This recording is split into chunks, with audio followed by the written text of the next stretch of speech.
आता है ज़हन में कि किसी भी इंसान को एक जॉब छोड़ के स्टार्टअप की तरफ या एंटरप्रेन्योरशिप की तरफ क्यों जाना चाहिए? अच्छा, मैं यहाँ पे एक चीज़ पहले ऐड कर दूँ। आप इंट्रोडक्शन में बता रहे थे कि आज वाला जो सेशन है ना, वो स्टूडेंट्स के लिए हेल्पफुल होगा। मेरा ख्याल है कि ये प्रोफेशनल्स के लिए भी उतना ही ज़्यादा हेल्पफुल होगा, और आई बिलीव कि प्रोफेशनल्स के लिए ज़्यादा हेल्पफुल होगा, क्योंकि उनके पास ऑलरेडी इंडस्ट्री का नॉलेज होता है, थोड़ा सा उन्होंने चीज़ों को देखा होता है, प्रोसेसेस का उनको आइडिया होता है। And if they can bring their knowledge, जो प्रैक्टिकल एक्सपीरियंस है उसको लेके आके सिस्टम को इम्प्रूव करें, तो वो बेटर ज़्यादा अच्छे तरीके से जो है ना वो स्टार्टअप लॉन्च कर सकते हैं। और उसकी जो है वो रिसर्च भी यही कहती है कि जो एवरेज फाउंडर की एज है ना, जो सक्सेसफुल फाउंडर्स जिन्होंने सक्सेसफुल कंपनीज लॉन्च की हुई हैं, वो एवरेज 40 ईयर्स है।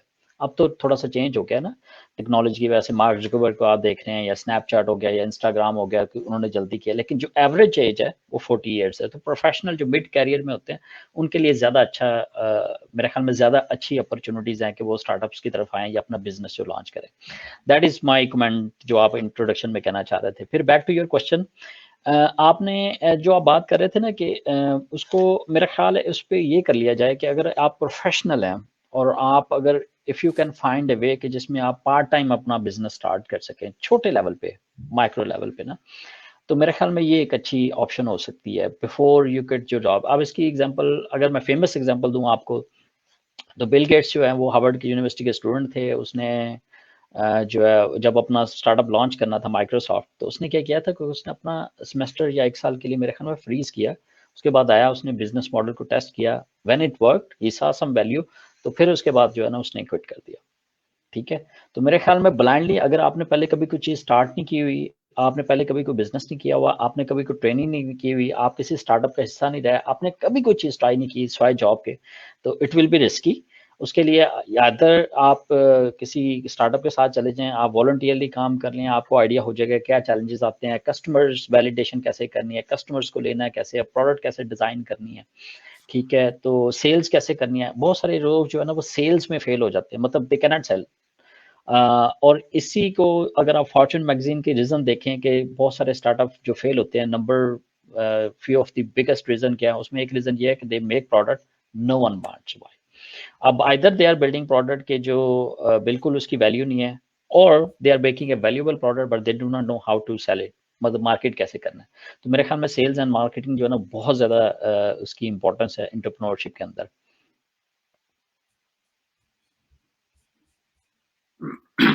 अच्छा, इसी सवाल को अगर हम थोड़ा एक्सटेंड करते हैं, मतलब इसके अगर हम डिटेल में जाएं, तो आपने मेंशन किया कि स्टार्टअप फेल, मतलब स्टार्टअप अक्सर फेल हो जाते हैं अगर उसके लिए हमने प्रॉपर होमवर्क नहीं किया हुआ। लेकिन उसी जगह पे हम ये भी तो देख सकते हैं कि वो कौन से ऐसे इंग्रेडिएंट्स हैं जिससे हम उस फेलियर को सक्सेस में टर्न कर सकते हैं। बिल्कुल ठीक है। इसको, ये बड़ा बहुत इंपॉर्टेंट क्वेश्चन है। अगर आप एंटरप्रेन्योरशिप की तरफ जाना चाह रहे हैं तो दो मॉडल होते हैं। एक होता है ट्रेडिशनल मॉडल, जैसे पाकिस्तान में आप आपने शॉप ओपन कर ली, ग्रोसरी स्टोर ओपन कर लिया, मतलब ट्रेडिशनल बिजनेस जो ऑलरेडी वहाँ पे है और उसकी नीड भी होती है, आप कहीं पे भी खत्म स्टार्ट कर लें, कुछ ना कुछ चल जाता है। एक होता है नॉन ट्रेडिशनल, जिसमें आप कोई ऐसा न्यू बिजनेस आइडिया ट्राई करना चाह रहे हो जो पहले एग्जिस्ट नहीं करता, जैसे फेसबुक हो गया, इंस्टाग्राम हो गया, टिकटॉक हो गया, मतलब इस तरह का जो आइडिया है, व्हाट्सएप हो गया।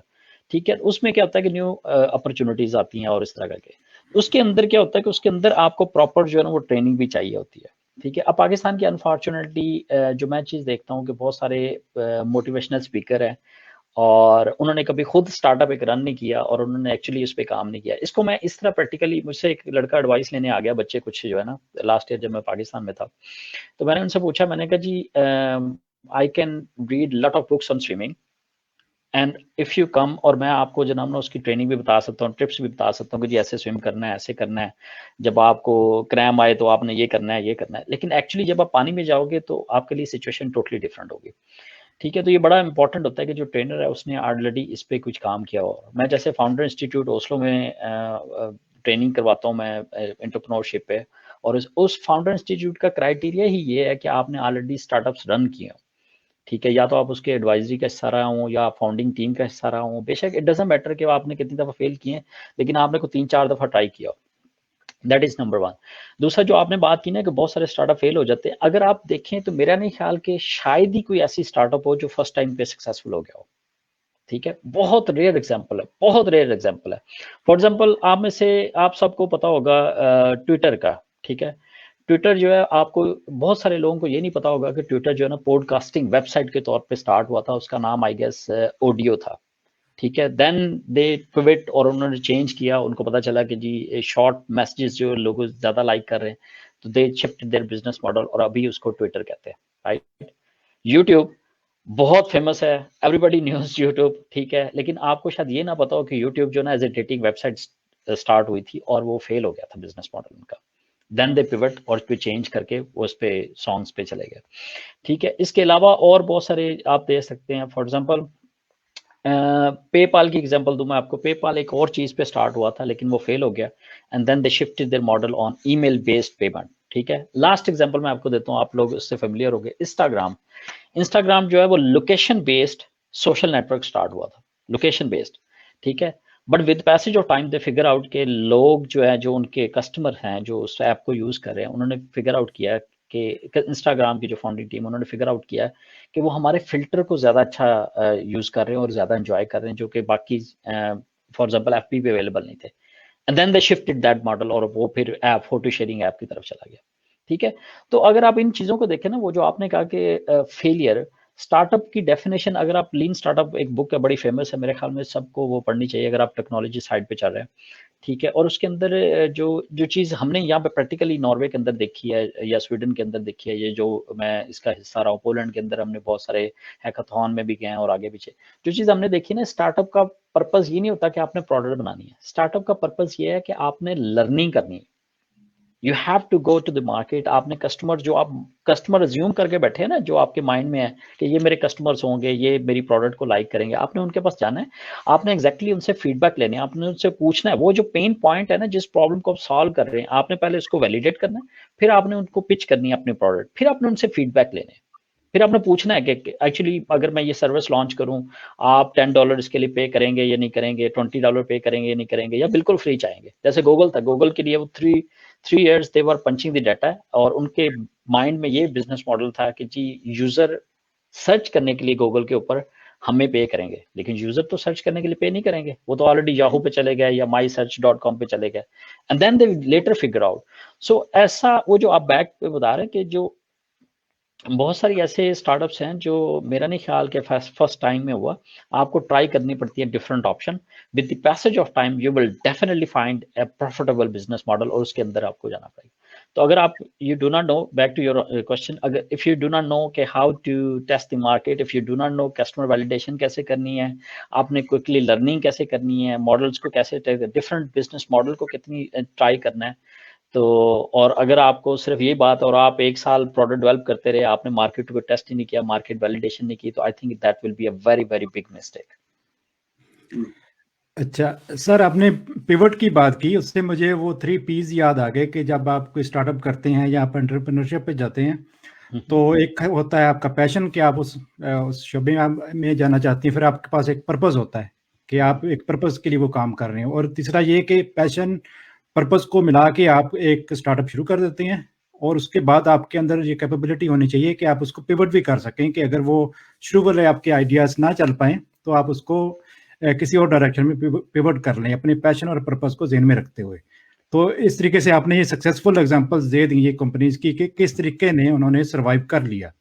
अब ये तो एग्जांपल हो गई कि वो किस तरीके से उन्होंने अपने आप को कामयाब कर लिया। अगर मैं आपसे ये पूछूं कि कौन सी गलतियां हैं जो कि स्टार्टअप्स कर सकती हैं जिसकी वजह से वो फेल हो जाएंगी। एक तो ये है कि वो पिवट ना कर पाए, इसके अलावा कौन कौन सी गलतियां कर सकते हैं स्टार्टअप्स? एक और जो चीज़ है वो अगेन कि आपका पैशन कुछ और है, लेकिन आपने आप मार्केट में जाते हो, आप देखते हो कि जी इस पैशन को कोई बंदा जो है उसकी प्राइस पे करेगा कि नहीं करेगा। फॉर एग्जांपल अगर मेरी पैशन है पेंटिंग, ठीक है, अब मैं हर टाइम पेंट कर रहा हूँ, मैं भी बहुत अच्छी पेंटिंग कर रहा हूँ, लेकिन अगर मार्केट में बचा रहा हूँ और नोबडी वांट्स टू बाय, तो मुझे ये देखना पड़ेगा कि मैं इसको अपनी पेंटिंग स्किल्स को कैसे जो है वो इसको कर सकता हूँ। पिवट की आपने बहुत अच्छी बात की। मैं ट्रेनिंग के अंदर जो है ना इसकी एग्जांपल देता हूँ कि आपका आइडिया जो ठीक है, आपका बेबी आइडिया, लेकिन आप इसके साथ यू आर नॉट मैरिड, ठीक है। आपका अगर आइडिया या बिजनेस मॉडल नहीं चल रहा, तो यू शुड हैव कर, जो आपने बड़ी अच्छी तरह की, कि आप इसको चेंज कर सके, कस्टमर को listen to your customer, that is the number one thing, ठीक हो गया। और जो फर्दर आप बात कर रहे हैं पैशन की, मेरा ख्याल है पैशन ओवररेटेड भी एक चीज़ है, क्योंकि बहुत सारे लोग जो हैं वो इसको मैंने यहाँ पे भी देखा और मैं पाकिस्तान में भी देखा हूँ, तो इसको at the end mark Cuban का शायद आपको पता हो, हेज फंड इन्वेस्टर भी है, और उसके अलावा सॉरी हेज फंड इन्वेस्टर नहीं, इन्वेस्टर्स है, ठीक है, और उसके अलावा बहुत बड़ा सक्सेसफुल है, उसने सक्सेसफुल बिजनेसमैन है, उसने भी इस पे बहुत अच्छा इसको एक्सप्लेन किया हुआ है। अब मेरा जो है वो पैशन, फॉर एग्जांपल अगर हेल्पिंग है, तो मैंने इसको देखना है कि how I can convert this passion into a profitable business model, ठीक है। जैसे मैंने आपको पेंटिंग की एग्जांपल दी, तो somehow you have to listen to the real feedback from the real customer, और आपने उसको देख के फिर करना। तो फॉर एग्जांपल अगर मेरे पैशन जो है पेंटिंग है, तो आई विल, अगर मेरी पेंटिंग कोई खरीद नहीं रहा, तो आई विल स्टार्ट थिंकिंग कि ठीक है, मैं इस पैशन को कैसे कन्वर्ट कर सकता हूँ, आइदर इन एन एम्प्लॉयमेंट और इन ए बिजनेस। तो उसका एक वे में ये हो सकता है कि मैं सोशल मीडिया डिजाइनिंग की तरफ चला जाऊँ, या डिजाइनिंग कैंपेन्स की तरफ चला जाऊँ, या मैं कोई इस तरह की एक प्रॉफिटेबल बिजनेस मॉडल बना लूँ कंपनीज के साथ, जिसके अंदर चले जाऊँ। फॉर एग्जांपल यहाँ पे आपने यूरोप में देखा होगा, जो छोटे छोटे स्टेशन हैं, ट्रेन स्टेशन, उसके अंदर बड़ी खूबसूरत पेंटिंग हुई होती है। ये वो पेंटर होते हैं जिसका पैशन होता है। तो then they sell to the government के ठीक है जी, मैं आपकी वॉल्स पेंट करता हूँ, मैं आपके स्टेशन पेंट करता हूँ, और दैट्स हाउ मुझे एग्जैक्टली एक बंदे का पता है, उसने ऐसे कंपनी स्टार्ट किया नॉर्वे के अंदर। ठीक है, अभी हमने ना बहुत अच्छे तरीके से फाउंडेशन सेट कर दी है स्टार्टअप्स के बारे में और एंटरप्रेन्योरशिप के बारे में, और उसको कैसे कामयाब करें। अब आगे सवाल ये आता है कि why now is the best time to start entrepreneurship. ये बड़ा इंपॉर्टेंट क्वेश्चन है। मेरा ख्याल है कि जो क्राइसिस टाइम होता है ना, वर्ल्ड वाइड क्राइसिस टाइम होता है, that's a beautiful time to start something. Why? एक रीजन ये होती है कि जो बहुत सारे लोग वर्ल्ड वाइड जो है ना, उनकी जॉब चली जाती है, ठीक है, तो एम्प्लॉयमेंट अपॉर्चुनिटीज कम होती हैं, क्योंकि ऑलरेडी कंपनीज ले ऑफ कर रही होती हैं। नंबर 2, क्योंकि बड़ी कंपनीज जो है स्ट्रगल कर रही होती हैं, ठीक है, तो सबसे पहला जो बजट कट वो करती है ना, वो आपकी वो उसमें मार्केटिंग एंड सेल्स में करती हैं, तो वो मार्केटिंग में कम कर देती हैं। सो इफ इट मीन्स कि अगर आपने कोई चीज स्टार्ट कर ली है, ठीक है, और आपके पास एक चीज होती है फ्लेक्सिबिलिटी, क्योंकि आप उसको क्विकली टेस्ट करके आप क्विकली चेंज कर सकते हैं, दैट इज नंबर 1। नंबर 2, चूंकि एक बड़ी कंपनीज जो होती है वो कंपटीशन के मोड में नहीं होती है, मार्केटिंग जो बजट उन्होंने रिड्यूस कर दिया होता है या उसको जीरो कर दिया होता है, तो आपके पास एक अपॉर्चुनिटी क्रिएट हुई होती है कि आप उसको देख सकें। दैट इज आल्सो कि कंपटीशन के अंदर जो है ना, ये अगर नॉर्मल हालात हो, फॉर एग्जाम्पल जैसे 2019 में अगर आप स्टार्ट करें, 2018 में आप स्टार्ट करें, तो शायद आप जो है ना इतना आपको फायरेस्ट कंपटीशन मिलेगा अगर आप एग्जिस्टिंग मार्केट में जा रहे हैं। मैं आपको एग्जिस्टिंग मार्केट की भी एग्जांपल देता हूँ। लेकिन अगर आप कोविड-19 की बात कर रहे हैं, या आप फाइनेंशियल क्राइसिस बैक इन 2008 उसकी बात कर रहे हैं, या .com बबल्स की बात कर रहे हैं, ठीक है, तो उसके अंदर जो है ना वो मेरा ख्याल है कि अपॉर्चुनिटीज आपको मिलती हैं। अच्छा, दूसरी ये है कि अगर आप इन सिनेरियोज को देखें, तो जैसे जब इंटरनेट आया था, internet created lot of different companies, ठीक है, लेकिन इंटरनेट आने से ये भी हुआ था कि बहुत सारी कंपनीज जो है ना वो चली भी गई थी। दैट्स व्हाट एग्जैक्टली हैपनिंग राउट इन 2020। कोविड-19 की वजह से बहुत सारी कंपनीज जो है बैंकरप्ट भी हो रही हैं, नए बिजनेस मॉडल बन रहे हैं, ठीक है, और बहुत सारी कंपनीज ऐसी हैं कि जो स्टार्ट हो रही हैं, जो उसको जो है ना वो कैप्चर कर रही हैं, ठीक है। तो अगर आप इनको देखते हैं, फॉर एग्जाम्पल अगर मैं आपको एग्जांपल देता हूँ, विक्टोरिया सीक्रेट जो है वो वुमेन फैशन ब्रांड है, फॉर एग्जांपल उसने बैंकरप्सी अप्लाई किया लास्ट मंथ, ठीक है। ज़ारा ने अपने, मेरे ख्याल में, I think if I remember correctly, 1200 stores बंद कर दिए हैं, बिकॉज फिजिकल स्टोर्स हैं, ठीक है, दे कुड नॉट कम्पीट के जिसका जो फिक्स्ड कॉस्ट है इसको कैसे किया जाए, ठीक है। तो अगर आप ऑनलाइन क्लोथिंग का स्टार्ट कर देते हैं, लेट्स सपोज, मैं I am just giving you an example, ठीक है, तो आपके पास, आपको पता है कि आप जो है ना उसको कम्पीट कर सकते हैं, ठीक है। सेम वे में और एग्जांपल ले लें, अगर आप, तो आप क्या कर सकते हैं, आप न्यू मार्केट जनरेट कर सकते हैं, आप एक न्यू बिजनेस मॉडल क्रिएट कर सकते हैं। नॉर्वे की एग्जांपल, तो यहाँ पे कॉलोनियल ब्रांड है, और वो क्या करता है कि ऑनलाइन ग्रोसरीज घरों में डिलीवर करता है, मतलब you order it and you deliver. तो ये कॉलोनियल बिजनेस जो है ना वो लॉस में जा रहा था, लेकिन पैनाडेमिक की वजह से क्या हुआ कि वो बहुत ज्यादा हाईली सक्सेसफुल हो गया, और one of the biggest brand in Norway is now colonial जो है, ठीक है। तो अगर आप, बैक टू योर क्वेश्चन कि why now is the best time, तो उस बेस्ट टाइम में आप समराइज करें, जैसे रॉबर्ट कियोसाकी ने कहा था कि जी मैं स्मॉल बिजनेस में इन्वेस्ट करता हूँ, क्योंकि जब पैनाडेमिक आता है या क्राइसिस आते हैं या कोई ऐसी चीज आती है, तो स्मॉल बिजनेस सर्वाइव कर जाते हैं, और बड़ी कंपनीज जो होती है ना वो सबसे पहले फेल होती हैं, ठीक है। तो एक तो ये नंबर वन रीजन है कि जी क्राइसिस की वजह से। दूसरी बात ये है कि अगर आप थोड़ा सा इनोवेटिवली सीखें, तो आपके इर्द गिर्द अपॉर्चुनिटी एग्जिस्ट कर सकती हैं, जिसको आप कैप्चर कर लें और आप अपना बिजनेस स्टार्ट कर लें। अब अगर if you allow me to give, मैं अगर थोड़ा सा और बोल लूँ इस पे कुछ मिनट्स, तो मैं आपको ये बताऊं कि अपॉर्चुनिटीज क्रिएट कैसे की जाती हैं।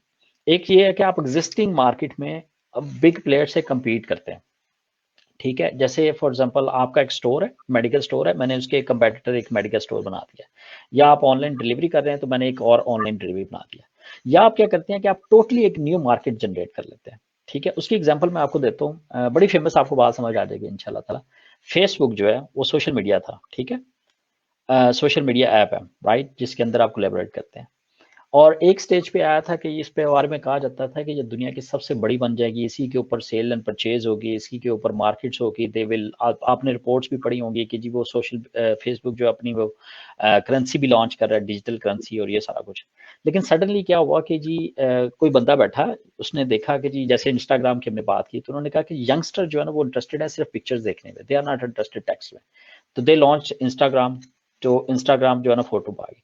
फिर उसके बाद क्या हुआ कि एक और बंदा बैठा, और उसने देखा, उसने कहा कि जी यंगस्टर्स वो क्या करना चाह रहे हैं, वो सिक्योरिटी लेना चाह रहे हैं, प्राइवेसी लेना चाह रहे हैं फोटो शेयरिंग के अंदर, दे लॉन्च स्नैपचैट, ठीक है। अब स्नैपचैट जो है ना वो टोटली डिफरेंट बिजनेस मॉडल है और टोटली न्यू मार्केट है उसके लिए, फेसबुक उसके अंदर नहीं है, compete, तो आप क्या करें, आप कंपटीशन को अवॉइड कर जाते हैं, आप अपनी मार्केट खुद जनरेट करें।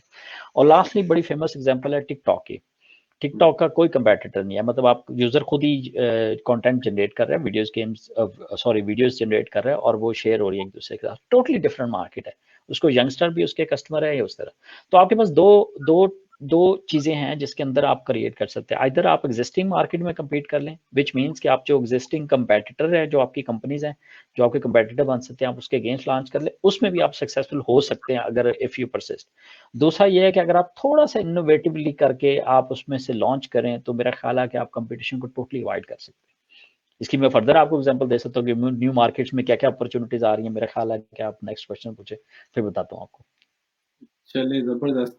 अच्छा, ये चीज़ें तो आपने मेंशन जो कर दी कि बेसिकली अभी why why now it is right time to start companies. लेकिन इसमें एक और चीज़ जो कि छोटी कंपनियों के हवाले से है कि उन्हें वो कौन से स्पेसिफिक एडवांटेजेस होते हैं? मतलब आपने कुछ डिटेल्स तो मेंशन कर दी। लेकिन और कौन से ऐसे स्पेसिफिक एडवांटेजेस हैं? फॉर एग्ज़ाम्पल कि उनको उनके ऊपर रेंट की कॉस्ट नहीं है, उनके ऊपर एम्प्लॉइज़ का बोझ नहीं है, या और कौन-सी ऐसी कॉमन चीज़ें हैं जो कि हमें एक हौसला देंगी कि हमें घबराना नहीं चाहिए बल्कि इनिशिएटिव लेना चाहिए? एग्जैक्टली आपने बड़ा अच्छा डॉक्टर तैमूर इसको समराइज किया है कि जो स्टार्टअप होती है ना उसकी फिक्स कॉस्ट भी कम होती है और उसकी वेरिएबल कॉस्ट भी कम होती है। स्टार्टअप का मतलब ये है कि अगर फॉर एग्जांपल आप और डॉक्टर शायद मिलके अगर कोई स्टार्टअप टेस्ट आइडिया टेस्ट करना चाह रहे हैं, तो स्टार्टअप का जैसे मैंने आपको शुरू में कहा ना कि आपका it's not your purpose to make money. Startup का पर्पस ये है कि आपने लर्निंग करनी है and you try to find a suitable business model either in existing market और अ न्यू मार्केट, जैसे हमने अभी डिस्कस किया, ठीक है। तो अगर आप दोनों एक आइडिया टेस्ट करना चाह रहे हैं तो आप क्या करेंगे, आप ब्रेनस्टॉर्म करेंगे बैठ के, और आप दोनों चार्ज तो नहीं कर रहे सैलरी अपने स्टार्टअप को, right. So you do not have any employ, so which means कि आपकी जो है ना एम्प्लॉय सैलरी जीरो है, मतलब आप you do not have any employ, ठीक है। आप खुद उसमें जो है वो अपनी स्वेटिंग इक्विटी कर रहे हैं। दूसरा जो है, आप उस मार्केट को जब टेस्ट करने जाएंगे तो आपके पास, आपने you do not need an office, ठीक है। आप अपने पर्सनल लैपटॉप से उसको कर सकते हैं, घर से उसको ऑपरेट कर सकते हैं। तो आप आपकी जो जो जो जो कॉस्ट है ना वो टोटली मिनिमाइज, ठीक है। और यही ब्यूटी है स्टार्टअप की कि स्टार्टअप जो है ना क्विकली पिवट, क्या होता है कि आप एक पॉइंट पे खड़े हैं और आप 360 पे घूम जाएं या 180 पे घूम जाएं, राइट, ठीक है, उसी पॉइंट पे, मतलब you do not leave that place, which means कि अगर आप स्टार्टअप हैं तो आपने कुछ चीज लॉन्च किया ना, तो आपका पर्पस ये नहीं है कि आपने you want to make money, आपका पर्पस ये है कि आपने लर्निंग करनी है। तो उस वे में क्या होता है कि आप एक्सपेरिमेंट करते हैं, लॉट ऑफ डिफरेंट एक्सपेरिमेंट होते हैं कस्टमर वैलिडेशन के लिए और सारा कुछ। तो आप उससे लर्निंग लेते हो, आप कस्टमर को जब सुनने जाते हो तो आप अपनी जब आइडिया पिच करते हो तो आपको पता चलता है कि नहीं, customer is not buying, then आप उससे पूछते हो कि अच्छा कोई और चीज जिसमें आप इंटरेस्टेड हो, व्हाट डू यू थिंक कि मैं क्या कर सकता हूँ, तो देन आप जो है ना उसको ट्राई कर सकते हो। तो एडवांटेजेस को अगर आप देखा जाए तो एडवांटेजेस बहुत ज्यादा है, और इसी वजह से, और जो क्योंकि फ्लेक्सिबिलिटी है, और बड़ी ऑर्गेनाइजेशन का मसला ये है कि बड़ी ऑर्गेनाइजेशन जो रिजिड होती हैं उसके अंदर जो है वो बहुत सारे लेवल्स होते हैं, डिसीजन मेकिंग लेवल्स होते हैं। तो अगर आपने आइडिया लॉन्च भी करना है, for example if you are working in a big organization, आपके पास एक आइडिया है, you will go to your team leader manager के पास जाएगा, मैनेजर अपने बिजनेस सेगमेंट मैनेजर के पास जाएगा या लीडर के पास जाएगा, तो मेरे ख्याल में it will take more than 1 year. Startup के अंदर आप इतना, और इसी वजह से जो बड़ी कंपनीज हैं, वो इतना ज़्यादा सक्सेसफुल नहीं होती या इतना ज़्यादा सक्सेसफुली न्यू मार्केट को कैप्चर नहीं कर पाती और छोटी मार्केट्स को, छोटी कंपनियां मार्केट को कैप्चर कर जाती है। फॉर एग्जांपल, लास्ट एग्जांपल दूंगा इसके लिए मैं आपको पता होगा एयरबीएनबी का। एयरबीएनबी को 5 सालों में it took them 5 years to make 1 million apartment online. Airbnb को 5 सालों में उन्होंने 1 billion 10 लाख अपार्टमेंट जो है ना ऑनलाइन कर दिया अपने प्लेटफॉर्म पे, ठीक है। On the other hand Hilton hotel जो है उसके आई थिंक उसको 85 years लगे 650 होटल रूम ऑनलाइन करने में, ठीक है। 85 years और 85 सालों में उन्होंने 650 रूम्स जो है ना वो ऑनलाइन किए हिल्टन होटल में। एयरबीएनबी ने 10 लाख रूम जो है ना वो सिर्फ 5 सालों में ऑनलाइन कर दिए।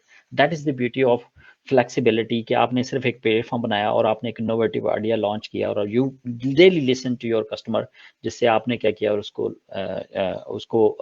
पोटेंशियली आप उसको बिजनेस में कन्वर्ट कर लिया। तो that is the beauty of startup के, फ्लेक्सिबिलिटी बहुत है। आप कुछ चीज़ें टेस्ट करते हैं, फिर लर्न करते हैं, फिर उसकी बेस पे फर्दर टेस्ट स्टार्ट करते हैं और आप देखना शुरू करते हैं कौन सी चीज़ जो है ना वो वैल्यूएबल होगी। अच्छा, आपने ये होटलिंग की एग्जांपल दे के एक और क्वेश्चन जो सेट कर दिया, वो ये कि आज इस टाइम पे कौन सी ऐसी फील्ड्स हैं या एरियाज हैं जो कि हम कंसीडर कर सकते हैं मोस्ट फेवर्ड, कि स्टार्टअप को अगर उस डायरेक्शन में सोचे तो वो सक्सेसफुल हो सकते हैं गिवन द सर्कमस्टांसेस। अच्छा, एक चीज़ जो है वो ये देख लें कि उस क्राइसिस के अंदर कौन सी ऐसी इंडस्ट्री है जो ज़्यादा हिट हुई होती है। फॉर एग्जांपल लग्जरी ट्रैवल बहुत ज़्यादा हिट हो गया, ठीक। एयर ट्रैवल, होटल इंडस्ट्री बहुत ज़्यादा हिट हुई है। एयरबीएनबी की हमने एग्जांपल दी, उसकी अगली कहानी भी है कि एयरबीएनबी के फाउंडर ने कहा कि जी हमें 12 साल लगे कंपनी बनाने में और 6 वीक में ख़त्म हो गया। Now this is something which you can not control, ठीक है। लेकिन अगर आप इस फियर को लेके बैठे रहेंगे, देखो यार एयरबीएनबी के साथ हो गया तो इसका मतलब मेरे स्टार्टअप के साथ भी हो जाएगा, तो ये याद रखें कि इस तरह के जो पैनाडेमिक है वो शायद 100 ईयर्स में एक ही दफा आते हैं या 2 दफा आते हैं, ठीक है। तो इट माइट नॉट हैपन। मुझे और आपको तो याद भी नहीं कि लास्ट टाइम कब पैनाडेमिक आया था, राइट। तो इट मीन्स कि आप जो है ना वो उस पे कर सकते हैं। दूसरी जो चीज जो इंडस्ट्री आप जो कह रहे हैं, आपका जो क्वेश्चन है कि जी कौन कौन सी अपॉर्चुनिटीज हो सकती हैं, मैं पर्सनली फील करता हूँ कि आपने जब अब क्राइसिस आता है ना, 2008 जब वाला क्राइसिस था, जैसे हाउसिंग मार्केट बबल हुई थी पूरा वर्ल्ड वाइड, यूरोप में, पाकिस्तान में तो शायद इतना इम्पैक्ट लोगों ने फील नहीं किया हो जितना हम लोगों ने यूरोप में फील किया था। आप भी इधर थे, मैं भी इधर था। जो ब्यूटीफुल अपॉर्चुनिटीज आपको मिलती है ना, बाइंग अपॉर्चुनिटीज मिलती हैं एज एन इन्वेस्टमेंट, वो आपको उसी एरिया में मिलती है जो सेक्टर सबसे ज्यादा हिट हुआ होता है, ठीक है। और सेम वे में अगर आप स्टार्टअप हैं या आप कोई चीज स्टार्ट करना चाह रहे हैं तो आप उसी सेक्टर में स्टार्ट कर सकते हैं जिस सेक्टर में कंपनीज कोलैप्स हो रही हैं। फॉर एग्जांपल आपको पता है एयरलाइंस कंपनीज कोलैप्स हो रही हैं, ट्रैवल एजेंसीज कोलैप्स हो रही हैं, हज उम्रा बंद है, तो इट मीन्स कि आप उसके अंदर भी जा सकते हैं। होटल इंडस्ट्री के अंदर आप स्टार्ट कर सकते हैं। दूसरा, अगर आप इसको रिवर्स कर लें तो जैसे इंटरनेट आया था और वो कभी वापस नहीं गया, सेम वे में डिजिटलाइजेशन जो नेक्स्ट 5 to 10 ईयर्स में होनी थी, पैनाडेमिक ने उसको एक्सीलेट कर लिया और वो मेरे ख्याल में शायद 1-2 सालों में हो जाएगी। विच मीन्स कि जी 5G क्विकली आ जाएगा, IoT आ जाएगा, आर्टिफिशियल इंटेलिजेंस बहुत ज़्यादा हो जाएंगी और इसकी वजह से मैसिव किस्म की अपॉर्चुनिटीज़ क्रिएट होगी। फॉर एग्जांपल मैं आपको एग्जांपल देता हूँ कि जैसे रोबोट्स आ रहे हैं, ठीक है, मैन्युफैक्चरिंग लाइन में या असेंबली लाइन में, इंडस्ट्री 4.0 जिसकी हम बात कर रहे हैं कि आपकी असेंबली लाइन होती है, मेरे ख्याल में यूजर्स ने देखा होगा कभी वीडियो यूट्यूब पे ऊपर गाड़ी आ रही है, हर बंदा जो है उसको अपने अपने पार्ट्स लगा रहा है, ठीक है। अब उसके ऊपर रोबोट्स आ जाएंगे, right. So we can argue कि जी उसके जॉब लॉस होगी, तो डेफिनेटली जॉब लॉस तो होगी, लेकिन एट द सेम टाइम जो है ना ब्यूटीफुल अपॉर्चुनिटीज क्रिएट होंगी। कैसे कि रोबोट्स को बनाने वाले के लिए जॉब्स की जरूरत होगी या बिजनेस की उसकी जरूरत होगी, रोबोट्स रिपेयरिंग की जॉब्स आएंगी, ठीक है। इसके बाद जो है वो रोबोट्स की सिक्योरिटी, बहुत बड़ी इंडस्ट्री इसमें आएगी। तो अगर मैं इसको समराइज करूं, आपका फील्ड है 5G 6G फॉर एग्जांपल, आपको पता है कि इसकी बेस पे क्या होगा, इसकी बेस पे क्या होगा कि सबसे पहले मीडिया हिट हो जाएगा, मेन स्ट्रीम जो मीडिया है ना वो हिट हो जाएगा। तो जैसे हम ये कर रहे हैं ना लाइव स्ट्रीमिंग, इसका मतलब ये कि हर बंदे के पास जो है ना वो आजकल अच्छा मोबाइल है, उसके अंदर HD है, तो वो 5G की बेस पे उसको फुल जो है ना वो वीडियो को ऑन एयर कर लेगा, ठीक है। पहले तो ये लिमिटेशन थी ना, तो मास मीडिया की या जैसे टीवी चैनल्स की, तो मीडिया सेक्टर जो है ना उस पर हिट होगा। अच्छा, उसके बाद जो है ना मैं अगर आपको बताऊं कि और कौन से हो सकते हैं, फॉर एग्जांपल डिजिटल करेंसी ठीक है, अभी इसके अंदर मैसिव किस्म का काम होने वाला है। आप और मैं पाकिस्तान पैसे भेजते हैं, आपको पता है कि हम मोर देन शायद 10% उसका जो है ना ट्रांजैक्शन फी में पेमेंट करते हैं। फॉर एग्जांपल पहले करेंसी में कन्वर्ट करते हैं, करेंसी कन्वर्ट होती है उस पर हम देते हैं, फिर उसके बाद करेंसी ट्रांसफर करने की जो पेमेंट होती है वो देते हैं। तो मेरे ख्याल में डिजिटल करेंसी की तरफ आहिस्ता आहिस्ता जा रहे हैं, तो एक मैसिव किस्म की अपॉर्चुनिटीज इसके अंदर क्रिएट होगी। मैं इसकी एग्जांपल भी आपको बाद में देता हूँ। ठीक है, तो अगर आप 5G की बात कर रहे हैं, डिजिटल करेंसी की बात कर रहे हैं, फिर उसके बाद साइबर सिक्योरिटी की, जैसे मैंने आपको बताया, इसके अंदर मैसिव किस्म की अपॉर्चुनिटीज क्रिएट हो रही हैं, क्योंकि जितनी ज्यादा इंटरनेट IoT आ रहा है, इंटरनेट ऑफ थिंग्स, 5G आ रहा है और बहुत सारी आर्टिफिशियल इंटेलिजेंस आ रहा है, तो at the same time opportunities आएंगी हैकर्स के लिए। तो आपके पास जो ट्रेडिशनल साइबर सिक्योरिटी के फर्म्स हैं, अगर तो वो काम करें तो ठीक है, लेकिन आप उसके अंदर जो है ना वो बहुत अच्छा काम कर सकते हैं। ठीक है, आप अपना स्टार्टअप लॉन्च कर सकते हैं। फिर उसके बाद जो है मैं समझता हूँ लॉजिस्टिक के अंदर या सप्लाई चेन इंडस्ट्री जो है डिस्टर्ब हो जाएगी। फॉर एग्जांपल आपने ड्रोन्स देखा होगा, ड्रोन्स डिलीवरी के जो टेस्ट हो रहे हैं, फॉर नॉर्वे ने उन्होंने क्या किया कि first time in history drone के जरिए एक पार्ट जो है ना समुंदर में जो सी के अंदर जो रिग थी उसके अंदर ट्रांसफर किया है। द फर्स्ट टाइम, ये 2 वीक्स पहले की बात है, आप वीडियो ऑनलाइन देख सकते हैं। The first time. पहले क्या होता था कि हेलीकॉप्टर भेजना पड़ता था। हेलीकॉप्टर जो है अगर उनको एक पार्ट चाहिए, समुद्र में ऑयल रिग को एक पार्ट चाहिए, तो हेलीकॉप्टर आता था, पार्ट लेके वापस जाता था। साथ डेफिनेटली बंदे भी जा रहे हैं साथ। अब उन्होंने क्या किया कि सिर्फ ड्रोन के जरिए। तो मैं समझता हूँ ड्रोन जो है वो लॉजिस्टिक या डिलीवरी के अंदर बहुत सारी अपॉर्चुनिटीज क्रिएट होंगे। उसके अलावा जो है AI आर्टिफिशियल इंटेलिजेंस बहुत सारी जॉब्स रिप्लेस कर देगी। आई थिंक रिसेंट एक पेपर पब्लिश हुआ 2020 में, इफ आई रिमेंबर करेक्टली, उन्होंने लिस्ट डाउन किया है 255 टाइप ऑफ जॉब जो है ना रिप्लेस हो जाएगी, लेकिन एट द सेम डिफरेंट तरह की जो है ना नीड्स आएंगी। आपने देखा होगा मैकडोनल्ड में या बर्गर किंग में यूरोप के अंदर, पाकिस्तान में भी डेफिनेटली आ जाएगा।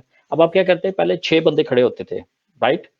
जब आप ऑर्डर लेने जाते थे ना, ऑर्डर देने जाते थे, 6 बंदे खड़े होते थे। अब क्या उन्होंने टच स्क्रीन लगा दी है। आप टच स्क्रीन पे जाते हैं, आप बर्गर सेलेक्ट करते हैं, आप अपनी ड्रिंक सेलेक्ट करते हैं, देन यू पे विद कार्ड, और सिर्फ एक बंदा खड़ा हुआ डिलीवरी के लिए। विच मीन्स कि ये जो स्क्रीन डिजाइन हो रही हैं, ये जो प्रोग्राम्स कर रहे हैं, इस कंपनीज की जरूरत होगी। तो मतलब अगर आप थोड़ा सा सोचना शुरू कर दें ना कि इंडस्ट्री की तरफ जा रही है, किस तरफ क्या क्या अपॉर्चुनिटीज क्रिएट हो रही हैं, तो ये सारी जो चीजें हैं ना वो हो जाती हैं। I am not sure, last example मैं आपको दूंगा जिससे आपको पता चल सके कि इंडस्ट्रीज छोटी छोटी ऐप जो है ना वो कितना हो जाता है। मतलब आपको वैल्यू पता ही है, व्हाट्सएप पे जो है वो फेसबुक ने जब परचेज की, $19 बिलियन जो है वो उसकी थी, क्योंकि मैसिव किस्म के यूजर थे। हालांकि मेरे ख्याल में I think less than 15 team member थे उस टीम में। उसके बाद इंस्टाग्राम जब फेसबुक ने बाई किया, $800 मिलियन, मैसिव किस्म की है। करीम बाई किया उबर ने, आई थिंक 3 बिलियन डॉलर्स की वर्थ है उसकी, जिस पे जो उन्होंने पी की है। इस तरह जो चीज नहीं पता आपको, वो मैं शायद आपने आपको पता हो या ना पता हो, एक आंट ग्रुप है, ANT आंट ग्रुप है फाइनेंस साइड पे। इस टाइम उसकी जो वैल्यू आई थिंक $225 बिलियन है, $225 बिलियन। और आपको पता है आंट ग्रुप किसका है? अलीबाबा का, जैक मा का। More than 50%। और क्या था कि 2004 में उन्होंने एक छोटी सी ऐप लॉन्च की थी, अली पे। छोटी सी एक ऐप लॉन्च की थी अली पे, जिससे आप पेमेंट करते थे। और लेटर वही जो है वो आर्ट ग्रुप बन गया, और इस टाइम दुनिया में 30 नंबर पे इसकी, बैंक ऑफ अमेरिका के बराबर इसकी वर्थ है। ब्लूमबर्ग पे लास्ट मंथ मैंने इसका आर्टिकल पढ़ा, $225 बिलियन इसकी वर्थ है, और इसका IPO होने जा रहा है। और शायद ये जब ये IPO होगा, और कहते हैं कि ये हिस्ट्री का या फाइनेंशियल हिस्ट्री का सबसे बड़ा IPO होगा। इमेजिन करें, एक छोटी सी ऐप थी, ठीक है। और वो जैक मा जो है इसके I think 50%, more than 50 point कुछ परसेंट इसके शेयर्स हैं ब्लूमबर्ग के मुताबिक। ठीक है, मैंने लास्ट मंथ इस पे कंप्लीट एक आर्टिकल पढ़ा, because I was so surprised, एक छोटी सी ऐप उसने बड़ा फाइनेंशियल मॉडल बनाया। तो सेम वे में अगर आप थोड़ा सा स्टार्ट करना शुरू करें, थोड़ा सा देखना शुरू करें, आजकल मैसिव अपॉर्चुनिटीज है, किसी भी चीज में चले जाएं, जैसे ऑनलाइन पेमेंट सिस्टम है या कोई, पाकिस्तान के अंदर इसमें बहुत ज्यादा काम होने वाला है, क्योंकि गवर्नमेंट की रिस्ट्रिक्शंस थी और ये सारा कुछ। तो डेफिनेटली आप एक स्टेज पे जाएंगे। तो अगर आप इस साइड पे चले जाएं, ऑनलाइन डिलीवरी मॉडल्स है, आप उस साइड पे चले जाए, तो आप एक छोटी सी चीज भी क्रिएट करेंगे, लेकिन with the passage of time जो है वो इंशाल्लाह ताला 5-10 ईयर्स में it will be massive success. जी, थैंक यू खालिद साहब। इससे पहले कि हम टॉपिक चेंज करें, आपकी बात से एक कंटिन्यू करता हूँ। आपने एग्जांपल दी थी कि डिजिटल करेंसी, और इसमें क्या क्या अपॉर्चुनिटीज़ हैं, ये बता दें तो फिर हम अगले टॉपिक पे जाते हैं। मैं इन्वेस्टमेंट साइड पे था, और I used to invest in traditional companies like oil companies और इन चीज़ों पे। और मैं फिर इन्वेस्टमेंट पे मैंने कुछ लेक्चर भी दिए, जैसे स्टॉकहोम के अंदर मैंने एक लेक्चर दिया था 2-3 साल पहले की बात है, ऑनलाइन पढ़ा होगा कि if you are new in stock market तो आपने कौन कौन सी चीज़ें, कौन कौन सी मिस्टेक नहीं करनी, जो मैंने की 6 biggest lesson which I learned as a beginner time of investment. तो मुझे डिजिटल करेंसी का कुछ नहीं पता था। तो बैक इन 2018 जब आपको पता है कि बिटकॉइन जो है वो उसकी जो वैल्यू है वो चलते चलते $10,000 से भी ऊपर चली गई। तो सडनली आपको पता है मीडिया के अंदर बहुत ज़्यादा शोर था। उस टाइम पे मैं स्टॉकहोम में था। तो in November I felt like I left out, ठीक है, क्योंकि अगर आप इन्वेस्टर हैं और आप एक टेक्नोलॉजी के अंदर बहुत सारे लोगों ने पैसा बना लिया। कोई कह रहा है जी मैंने $500 का खरीदा था, आप देखें $17,000 का हो गया। कोई कह रहा है जी मैंने $1,000 का खरीदा था और आपको ये लगता है। तो आपकी फीलिंग क्या होगी अगर आप उसी फील्ड में होंगे? तो डेफिनेटली। लेकिन एक चीज जो मैंने इन्वेस्टमेंट में सीखी थी कि if you do not understand, if you cannot predict कि ये है क्या, इसकी रियल वैल्यू क्या है, तो आप कभी बाय नहीं करते। वारन बफेट ने क्या कहा? प्राइस इज व्हाट यू पे, value is what you get, right? It doesn't matter, $1 की चीज आप $20 पे कर देंगे, दैट्स व्हाट प्राइस, लेकिन वैल्यू तो उसकी $1 है ना। तो मैंने सबसे पहले क्या किया कि मैंने एग्जैक्टली उसको रीड आउट करना शुरू कर दिया कि बिटकॉइन है क्या, डिजिटल करेंसी क्या है। माइनिंग की मुझे समझ नहीं आती थी क्योंकि मैं ऑयल एंड गैस सेक्टर थे। तो मेरा, हम तो लिटरली माइन करते हैं ना, ड्रिल करते हैं तो हम ऑयल एंड गैस निकालते हैं। तो मुझे माइनिंग का कोई कॉन्सेप्ट नहीं समझ आता। तो anyways I dig deeper and deeper and deeper. और फिर उसके बाद मैंने उसको फाइनेंशियल, जो अपना फाइनेंस वाला नॉलेज था, जो इन्वेस्टमेंट का नॉलेज है, मैंने उसको कंबाइन किया। और उसके बाद मैंने I think if I remember correctly 7 दिसंबर 2018 को एक आर्टिकल मैंने लिखा था जिसके अंदर मैंने प्रेडिक्ट किया था कि बिटकॉइन जो है या डिजिटल करेंसी जो है ये बहुत बड़ा बबल है, ठीक है। It was at that time $15,000 से ऊपर उसकी प्राइस थी। आप अभी भी जाके चेक कर सकते हैं, मेरी साइट पे होगा, फेसबुक की वॉल पे भी होगा। तो मैंने उस पर प्रोडक्ट किया और मैंने उसकी रीजंस बताई कि बबल क्या होता है, आर्टिफिशियल प्राइसेस कैसे इंक्रीज की जाती है। वैल्यू $1 है, आप उसको $1,000 पे ले जाते हैं, ठीक है, अंडरलाइन वैल्यू नहीं है, ठीक है। तो उसके मैंने उसको पॉइंट्स दिया। तो बहुत सारे लोगों ने क्रिटिसाइज किया। तो फिर मैंने फर्दर उसको स्टडी किया। तो मैंने एक सेकंड आर्टिकल लिखा था आई थिंक 25 और 26 ऑफ दिसंबर 2018 को, जब उसकी वैल्यू $18,000 से भी ऊपर चली गई। और उस टाइम मैंने डिजिटल करेंसी को एक्चुअली जो करेंसी की डेफिनेशन है उसके जो 3-4 कैरेक्टरिस्टिक्स है उनके साथ भी कंपेयर करके बताया था कि ये वाली जो चीज है ये इसमें वैल्यू एग्जिस्ट नहीं करती। इट्स लाइक कि मैं आपको एक पेपर के ऊपर, जो मेरे पास पेपर पड़ा हुआ है, मैं आपको पेपर के ऊपर एक करेंसी बना के दे दूं और मैं आपको कहूं कि ये मेरा डॉलर है, ठीक है। अब आप उसको एक्सेप्ट करते हैं कि नहीं करते? That's what the main point is. तो उसके अंदर जो है वो जो है गवर्नमेंट्स इन्वॉल्व नहीं है, ठीक है। पाकिस्तान में आप पाकिस्तानी करेंसी पे लिखा हो तो उसके ऊपर क्या लिखा हो? बैंक दौलत ऑफ पाकिस्तान, ठीक है। गवर्नर इसके बेस पे करेगा, ठीक है। सेम वे में डॉलर के ऊपर लिखा जाता है। What the government is actually giving you the security कि आप इसको एक्सेप्ट कर सकते हैं बिकॉज गवर्नमेंट इज बिहाइंड। तो मुझे पॉइंट जो डिजिटल करेंसी के अंदर जो समझ आया वो ये था कि मिसिंग पॉइंट ये था कि it's not actually the government, it's ordinary people who is trading, और किसी एक ने बनाई और ये सारा कुछ। तो एक्चुअल वैल्यू नहीं थी उस टाइम पे। तो आपको पता है हॉलैंड में एक बंदा था, उसने घर बेच के डिजिटल करेंसी के अंदर चला गया। अब आ जाए इसके अंदर कि इसके अंदर ब्यूटीफुल अपॉर्चुनिटी की। हाउएवर उस रिसर्च के अंदर मुझे पता चला कि ब्लॉकचेन जो है वो बड़ी ज़बरदस्त टेक्नोलॉजी है। और मैं स्टिल बिलीव करता हूँ कि ब्लॉकचेन जो है वो रेवोल्यूशनरी टेक्नोलॉजी है, लाइक आर्टिफिशियल इंटेलिजेंस, और फाइनेंस सेक्टर को डिसरप्ट करेगी बहुत सारी। क्योंकि ब्लॉकचेन के अंदर क्या है, मिडल मैन नहीं है, there is no middle man, right. So somehow sooner और लेटर क्या होगा कि जी गवर्नमेंट्स इसको अडॉप्ट करेंगी। जैसे स्वीडन ने अपनी स्वीडन करेंसी लॉन्च की थी या उसको टेस्ट कर रहे थे, if I remember correctly, in 2018। Norway जो है अपनी डिजिटल करेंसी लॉन्च कर रहा था। जब नॉर्वे करेगा तो मैं उसको करूंगा। दूसरी बात यह है कि जब एज ए इन्वेस्टर अगर आप उसको देखें तो आप डॉलर को इसलिए बाय नहीं करते कि डॉलर ले लेंगे तो डॉलर बढ़ेगा तो मैं उसको बेच दूंगा, राइट। ये इन्वेस्टमेंट नहीं होता। आप गोल्ड को इसलिए बाय करते हैं, आप बाय करते हैं शेयर्स किसी कंपनी का, तो आप actually piece of business, you are holding that piece of business. आप अगर 1% शेयर बाय करते हैं तो आप 1% उस कंपनी के मालिक हैं, और आपको पता है कि फ्यूचर में इसकी अर्निंग होगी, प्रॉफिट होगा, और ये मेरे पास आएगा। जैसे आपने अमेजोन लेट्स सपोज $80 पे बाय किया तो वो $800 पे चला गया। Just an example, I do not know कि उसकी एक्चुअल प्राइस क्या अभी। सो डिजिटल करेंसी के अंदर डेफिनेटली करने को तो बहुत कुछ है। और इफ यू आस्क मी कि जी कौन सी अपॉर्चुनिटीज हो सकती पिन पॉइंट, तो वो नहीं मैं करने वाला, ठीक है। Because I think some it can lead someone in wrong direction. आप हमेशा याद रखें इन्वेस्टमेंट के अंदर और बाकी चीज़ों के अंदर आप किसी भी टिप पे ना चले, कभी भी किसी की टिप पे ना चले, because someone has many years of experience, उसको पता है वो क्या बात कर रहा है, उसने एक चीज़ बात की है ना, उसके पीछे उसके पास बहुत सारा नॉलेज हो सकता है। लेकिन अगर आप ब्लाइंडली चले गए उस टिप के ऊपर तो आपको इट कैन हर्ट। जी, थैंक यू।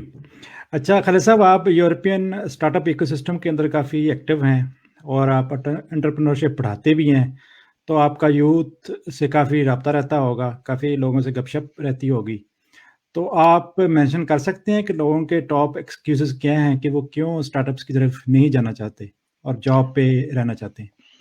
अच्छा, मैं इसके अलावा ये बात ठीक है, 2014 से मैं स्टार्टअप इकोसिस्टम के अंदर गया। मैं स्टार्टअप वीकेंड ऑर्गेनाइज करता रहा बर्गन, नॉर्वे के अंदर। पहले मैंने उसको 3 दफ़ा विन किया, फिर उसके अंदर जब मैंने फुली अंडरस्टैंड किया, आई लव्ड इट, और फिर मैं उसकी मैनेजमेंट टीम में चला गया। उसके बाद स्टार्टअप एक्सट्रीम में एक दफ़ा मैं उसका हिस्सा रहा, फिर उसके बाद मैंने इसमें जो है वो ट्रेनिंग और सेमिनार कंडक्ट करने शुरू कर दिए। At that time I was working in a big company और मेरे पास एक पर्टिकुलर नॉलेज था कि प्रोडक्ट कैसे डेवलप करती हैं, उसको टेस्ट कैसे किया जाता है, लीन स्टार्टअप का कॉन्सेप्ट क्या है, लीन कॉन्सेप्ट क्या है, और इस तरह की चीज़ें जो है, सेल्स एंड मार्केटिंग कैसे करनी है, सेल्स आप अगर कस्टमर वैलिडेशन कैसे करनी है, तो इन चीज़ों को मैं कंडक्ट करता था। इसके अलावा इससे हट के भी मैं जो है वो स्टार्टअप सेमिनार्स और वर्कशॉप्स कंडक्ट करता था प्रोफेशनल्स के लिए। ये वाला जो स्टार्टअप है, why now is the best time to start a business, ये कंप्लीट प्रेजेंटेशन है जो 2 आवर्स की प्रेजेंटेशन है, जो मैंने बर्गन में भी कई दफ़ा रन किया है, ओस्लो में रन किया है, एक दफ़ा स्टॉकहोम में भी मैंने रन किया है। तो उसमें डेफिनेटली जो लोग आते हैं वो प्रोफेशनल लोग आते हैं, और जब आप उनसे मिलते हैं तो उनका उनका सबसे बड़ा एक्सक्यूज़ ये होता है कि जी all brilliant ideas are already taken, हमारे पास कोई नया आइडिया नहीं है। ठीक है, ऐसा आइडिया है कि मैं माइक्रोसॉफ्ट लॉन्च कर सकूं, या मैं फेसबुक लॉन्च कर सकूं, या मैं इंस्टाग्राम लॉन्च कर सकूं। ठीक है, अब ये वाला जब आप इसको ये that is number one excuse. Number two excuse क्या है कि मैं इसका भी आपको आंसर देता हूँ। नंबर टू एक्सक्यूज क्या है कि जी टाइम, मेरे पास टाइम नहीं है। ठीक है, और नंबर थ्री एक्सक्यूज है कि मनी, मेरे पास ऐसे नहीं है। तो सबसे पहले एक्सक्यूज पे आ जाए कि वो कहते हैं जी मेरे पास ब्रिलियंट आइडिया नहीं है। अच्छा, अब इसको जब आप एनालाइज करते हैं, ये मेरे उस लेक्चर का हिस्सा भी है, और हम इसको क्वेश्चन एंड सेशन में इंटरेक्टिव सेशन करते हैं जिसमें क्वेश्चन लेते हैं और उसके बाद आप इसको 15-20 मिनट एक्सप्लेन भी करते हैं। अगर आप ये सारे स्टार्टअप जिसका हमने डिस्कस किया, जैसे फेसबुक हो गया, इंस्टाग्राम हो गया, लिंक्डइन हो गया, ये सारे स्टार्टअप अगर आप इनको चेक करना शुरू करते हैं, इनमें से बहुत सारे स्टार्टअप ऐसे हैं जो यूनिक नहीं थे। फॉर एग्जाम्पल, एक फेसबुक से पहले ऑर्किड था, और भी सोशल मीडिया साइट थी पहले।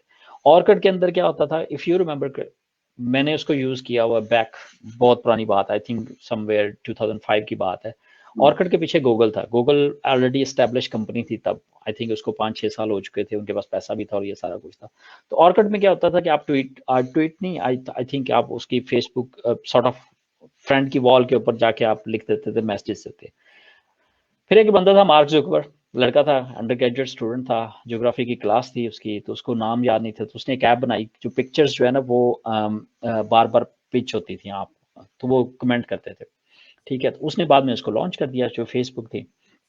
अब उसकी नज़र उसका जो कंपेटिटर था वो ऑर्किड था, लेकिन ऑर्किड से उसने ज़्यादा अच्छा इंप्रूव कर दिया, क्यों, इंटरेक्टिव है। अब फेसबुक पे क्या करते थे, आल्दो शुरू शुरू में फेसबुक बहुत बुरा था, इसको यूज़ करना भी समझ नहीं आता था, और बड़े इसमें मसले मसाइल थे, लेकिन उसमें एक इंटरेक्टिव फीचर था, एक अच्छा फीचर था, वो ये कि ये वॉल्स में पिक्चर्स को बार बार जो है वो नई तरफ देता था। फॉर एग्जाम्पल, आप रिफ्रेश करते थे तो मुझे आपकी डाटा शायद की अपडेट मिली, फिर मैंने रिफ्रेश किया, डाटा तमूर की अपडेट मिली। तो ये वाला जो फीचर है कस्टमर ने बहुत ज़्यादा लाइक किया। ठीक है, और उसकी वजह से क्या हुआ कि वो सक्सेसफुल होगी, आल्दो ऑर्किड जिसके पीछे जो गूगल की ऐप थी, जिसके पीछे एक बड़ा बिग ग्रुप था और ये एक स्टूडेंट था, लेकिन वो फेल हो गया। तो अगर आप इन चीज़ों को देखें, तो अगर हमने जो मैंने स्टडी किया हुआ है और जो हमने देखा हुआ है एक्चुअली, अगर आप करंट सिस्टम जिसके अंदर आप समझते हैं कि आप 10% इम्प्रूव कर सकते हैं, आइदर इन परफॉर्मेंस और इन कॉस्ट सेविंग और इन टाइम सेविंग, 10%, मिनिमम 10%, अगर आप ये प्रोडक्ट को कर लें, 10% बिजनेस के लिए बड़ा है। अगर आप B2B मार्केट में जाते हैं, अगर आप एक ऐप क्रिएट कर रहे हैं जो कि कस्टमर की जो दूसरी कंपनियों का 10% कॉस्ट सेविंग कर सकती है, 10% इज अ ह्यूज अमाउंट। ठीक है, तो मिनिमम 10% का रूल है। अगर आप करंट बिजनेस में या करंट किसी भी चीज़ में 10% इंप्रूवमेंट करके आप उसको मार्केट में ले आएंगे और उस पर परसिस्ट करेंगे, तो definitely it will be successful. So you do not need a genius idea, you just need a 10 idea which can be improved by 10%, rest is history. आप उसको करेगा, जैसे अभी हमने आर्ट ग्रुप की बात की, $225 बिलियन की बात है। पाकिस्तान का टोटल कर्जा जो है ना 110 बिलियन है या 119 बिलियन डॉलर है। पाकिस्तान के टोटल कर्जे से भी ज्यादा जो है ना ऐप है जो 2004 में लॉन्च किए जैक मा ने, अली बाबा ने। ठीक है, तो उस एक ऐप का इतनी वैल्यू है। तो 10% इंप्रूवमेंट पे अगर आप जाएंगे और फिर आप उसमें कंटिन्यूसली लर्निंग R&D करते रहेंगे, और अगर आप जैसे लोग उसमें रिसर्चर्स हायर करेंगे, तो मेरे ख्याल में एक स्टेज पे चले गए। दैट इज नंबर 1 कि अगर आप आइडिया लॉन्च करना चाह रहे हैं तो 10% पे चले जाएं, 10% इंप्रूवमेंट में। दूसरा जो है वो कॉस्ट और टाइम की बात है। टाइम जो है ना वो कभी भी प्रॉब्लम नहीं है। प्रॉब्लम क्या होती है? प्रायोरिटीज की। If you have priority for that one, you will find time. मेरे लिए ये सेशन प्रायोरिटी पे था, आई विल फाइंड टाइम। मेरी प्रायोरिटी पे नहीं होगा तो I will definitely find very very long list of beautiful excuses, और मैं आपको कहानी शनी करा के साइड पे हो जाऊंगा। So time is not a problem, right? You both agree. Priority का प्रॉब्लम है। अगर आपकी प्रायोरिटी है, जैसे आपने पहले बात की डॉक्टर, शायद अगर पैशन है, अगर आपका पर्पज है, तो आप डेफिनेटली उसके लिए टाइम फाइंड आउट करोगे। आपको थोड़ा सा सेक्रीफाइस करना पड़ेगा, रात देर जागना पड़ेगा और ये सब कुछ। What is number 3? पैसे। पैसे की तो हमने पहले डिस्कस कर लिया कि पैसे आपको चाहिए भी नहीं इतने ज्यादा। आप स्टार्टअप हो, आप घर में बैठे अपने लैपटॉप के ऊपर वो लॉन्च कर सकते हो। सेम घर है, सेम ऑलरेडी आप इलेक्ट्रिसिटी बिल पे कर रहे हैं घर का, बाकी सारी चीजें कर रहे हैं। तो what you need is just an idea, और उस आइडिया पे आपकी 100% कमिटमेंट होनी चाहिए। अगर आप उसको लॉन्च करने जाएंगे तो टाइम का भी मसला नहीं है और कॉस्ट का भी मसला नहीं है। जी, परफेक्ट। जब आप फेसबुक का बता रहे थे इन कंपैरिजन टू ऑर्कुट कि वो किस तरीके से पॉपुलर हुआ, कि उसमें जो है यूज़र की जो है वॉल वो बार-बार रिफ्रेश होती है। तो इससे मुझे याद आ गया, जो डॉक्टर तैमूर साहब ने अगले दिनों एक मूवी देखी है, सोशल डायलेमा। तो वो उसके अंदर मेरी भी अभी उन्होंने यही पेंडिंग लिस्ट चीज़ में, मैंने बताई है देखनी है कि सारी। बेसिकली उनके एआई का सिस्टम है, उन्होंने ये डिस्कवर किया कि आप यूज़र को किस तरीके से कैप्टिवेट कर सकते हैं कि वो बार-बार आपकी ऐप इस्तेमाल करें। और ये वाला फीचर है, ये इट्स वन ऑफ देम, कि लोग बार-बार फेसबुक देखते हैं कि वो जितनी दफ़ा मर्ज़ी स्क्रॉल करते जाएँ, इट्स नेवर एंडिंग। तो इससे हमें पता चला कि उन्होंने यूज़र को स्टडी किया और यूज़र की डिमांड के मुताबिक एक नया फीचर लॉन्च कर दिया, और वो आप जो बता रहे हैं 10%, वो पता नहीं कितने परसेंट था। बहरहाल वो एक इनोवेशन सामने आ गई जिसकी वजह से काफ़ी ज़्यादा मार्केट उन्होंने कैप्चर कर ली। अब यूज़र स्टडी तो एक चीज़ है, इसके अलावा कौन-कौन सी स्किल्स किसी इंसान को सीखने चाहिए कि वो स्टार्टअप कर सके? अच्छा, मैं पहले इसमें ऐड कर दूं, जो ग्रोथ हैकिंग की आपने जो इसमें बात कर रहे हैं ना कि कैसे आपको एंगेज किया जाता है बार बार, राइट? इसमें मैं एक ट्रेनिंग कंडक्ट करवाता हूँ, फुल डे ट्रेनिंग होती है, उसमें ग्रोथ हैकिंग पे ट्रेनिंग। उसके अंदर हम देखते हैं कि बड़ी बड़ी कंपनी से इंटेलिजेंटली आपको कैसे जो है ना किया। फॉर एग्जाम्पल, आपने फेसबुक पे पिक्चर अपलोड किया, तो अब आपका किसी बंदा लाइक करता है तो आपको क्या करते हैं? आपको मैसेज करते हैं, राइट? आपकी अपडेट्स आती है और वो जनाब क्या करते हैं कि आप उससे दोबारा आप देखना चाह रहे हैं बार बार क्या करते हैं। तो अगर आप देखें तो उन्होंने क्या किया कि उन्होंने एक्चुअली आपकी हैबिट क्रिएशन की तरफ जाते हैं वो, ठीक है, कि आपकी बार बार हो। और सेम वे में क्या होता है कि जो बड़े स्टार्टअप्स है ना, अगर आप उनका आइडिया देखें तो दो चीज़ों पे फोकस करते हैं। एक होती है वैल्यू क्रिएशन, एक होती है ग्रोथ, कि कितने लोग उसको ज्वाइन कर रहे हैं और क्या ऐसी वैल्यू है कि जो ज्वाइन कर रहे हैं वो बार बार वापस आ रहे हो। फॉर एग्जाम्पल, ग्रोथ हैकिंग की जो ट्रेनिंग करवाता हूँ उसके अंदर मैं एक एग्जाम्पल कोड करता हूँ, वो ये कि आपके पास एंड्रॉयड ऐप्स हैं और iOS ऐप है, राइट? एप्पल ऐप्स हैं। आपको पता है कि ये पुराने स्टैट्स हैं लास्ट ईयर के, लेकिन इफ आई रिमेंबर करेक्टली रफली 2.8 मिलियन ऐप्स हैं गूगल की, गूगल ऐप स्टोर पे जो अवेलेबल है, ठीक है? iOS की बात करें 2.2 22 लाख ऐप्स अवेलेबल हैं। लेकिन अगर मैं और आप डाटा, शायद डाटा तैमूर और मैं, अगर हम देखें तो हम रोज जो है ना रफली मैक्सिमम टाइम जो है ना 3-4 ऐप्स को यूज करते हैं। बहुत सारी ऐसी ऐप्स होती है कि जो हम इंस्टॉल करते हैं और कभी दोबारा यूज नहीं करते, ठीक है? इंस्टॉल कर लेते हैं हम, दोबारा कभी यूज नहीं करते। सो दो चीजें मेरा ख्याल है कि जहां पे मैं मेंशन करना चाहूंगा कि अगर आप इस तरह का प्लेटफॉर्म बास या B2C कुछ तरह की अगर आप ऐप लॉन्च करना चाह रहे हैं, तो आपने ये देखना है कि आप जो चीजें मैयर करते हैं वो ये कि कितने लोग ज्वाइन कर रहे हैं, और जो ज्वाइन कर रहे हैं वो क्या बार बार वापस आ रहे हैं उसको यूज करने। आपने you have to find a way कि वो बार बार यूज करने आए। If you find a way then you will be successful, ठीक है? अच्छा, बैक टू योर क्वेश्चन, आपने समझा, आपने पूछा कि कौन कौन सी स्किल्स हैं। मेरा कोई एक्सपीरियंस नहीं था, मेरी कोई फॉर्मल एजुकेशन नहीं है इसके अंदर। मैंने सब कुछ जो सीखा है जो मैं प्रैक्टिकली सीखा है। मैं स्टार्टअप्स के अंदर वॉलंटियर बेसिस पे चला गया, यहाँ पे नॉर्वे के अंदर, और शुरू शुरू में मैंने को बताया कि मेरे कॉर्पोरेट साइड पर एक्सपीरियंस है, I want to work with you free of cost. मैंने फ्री ऑफ कॉस्ट उनसे ट्रेनिंग भी ली और उनसे जो है वो सारा कुछ किया। फिर उसके अलावा जो मैंने किया वो with the passage of time मैंने लर्निंग की, फिर बाकी चीज़ें जो मैंने सेल्फ लर्निंग और उससे किया। तो जो कुछ कुछ स्किल्स जो है ना वो मैं आपको मेंशन करना चाहूँगा। सबसे नंबर 1 स्किल्स है पीपल स्किल्स, ठीक है? yesterday I read an article जो जैक मा का आर्टिकल था और उसने कहा कि जी जो अलीबाबा है, ठीक है, अलीबाबा के जो फाउंडर है, रिचेस्ट मैन इन चाइना है, उसने कहा जी कि मुझे I know nothing about technology, I know nothing about legal side, I know nothing about social media marketing और marketing, what I know one thing, how to manage people. ठीक है, उसने कहा I was meant to be a teacher, और teacher का काम ये है कि उसने स्टूडेंट को मैनेज करना है और ये सारा कुछ। तो व्हाट आई डिड इज कि मुझे ये कुछ नहीं पता टेक्नोलॉजी का, मुझे बाकी सब चीज़ों का कुछ नहीं पता, मुझे सिर्फ ये पता था कि लोगों को इकट्ठा करके कैसे लाना है। सो नंबर वन स्किल्स जो मैं एंटरप्रेन्योर की समझता हूँ वो ये है कि टीम मैनेजमेंट स्किल्स या पीपल मैनेजमेंट स्किल्स, कि आप कितने इंटरेक्टिव हैं और कितने लोगों को आप लेके आ सकते हैं और उठा सकते हैं। अगर आप लोगों से इंटरेक्ट नहीं कर सकते या नहीं है तो you should grow, you should focus on this area. Number two skills जो मैं समझता हूँ कि वेरी वेरी इंपॉर्टेंट है और वो शायद पहले के साथ लिंक भी है, वो ये है कि आपकी सेल्स स्किल्स कैसी है। अच्छा, सेल्स को हमने नेगेटिव ले लिया हुआ है कि जी कोई चीज़ी बंदा आ रहा है और कोई आपको 2 नंबर चीज़ बेच के निकल जाएगा, गंजे को कंगी बेच के निकल गया। सेल्स क्या होती है कि आप एक्चुअली अगले बंदे की नीड्स को अंडरस्टैंड कर रहे हैं और आप उसकी हेल्प कर रहे हैं उन नीड्स को मेट करने में। फॉर एग्जांपल, मुझे अगर कोई चीज़ चाहिए, मुझे माउस चाहिए, तो मैं बंदा आ रहा है, सेल्समैन आ रहा है और वो मेरी नीड्स को अंडरस्टैंड करेगा कि why I need mouse, what kind of mouse I need, and then he will offer me a solution कि जी ये हमारा माउस है, ये आपकी नीड्स को सॉल्व करता है। सेम वे में अगर आपके पास सेल्स स्किल्स हैं तो व्हाट यू विल डू, आप लोगों को भी कन्विंस करके लेके आ सकते हैं, ठीक है, अपनी टीम मेंबर बना सकते हैं या अपने को फाउंडर बना सकते हैं, और जब आपकी प्रोडक्ट होगी तो आप एक्चुअली कस्टमर को जाके सेल भी कर सकते हैं।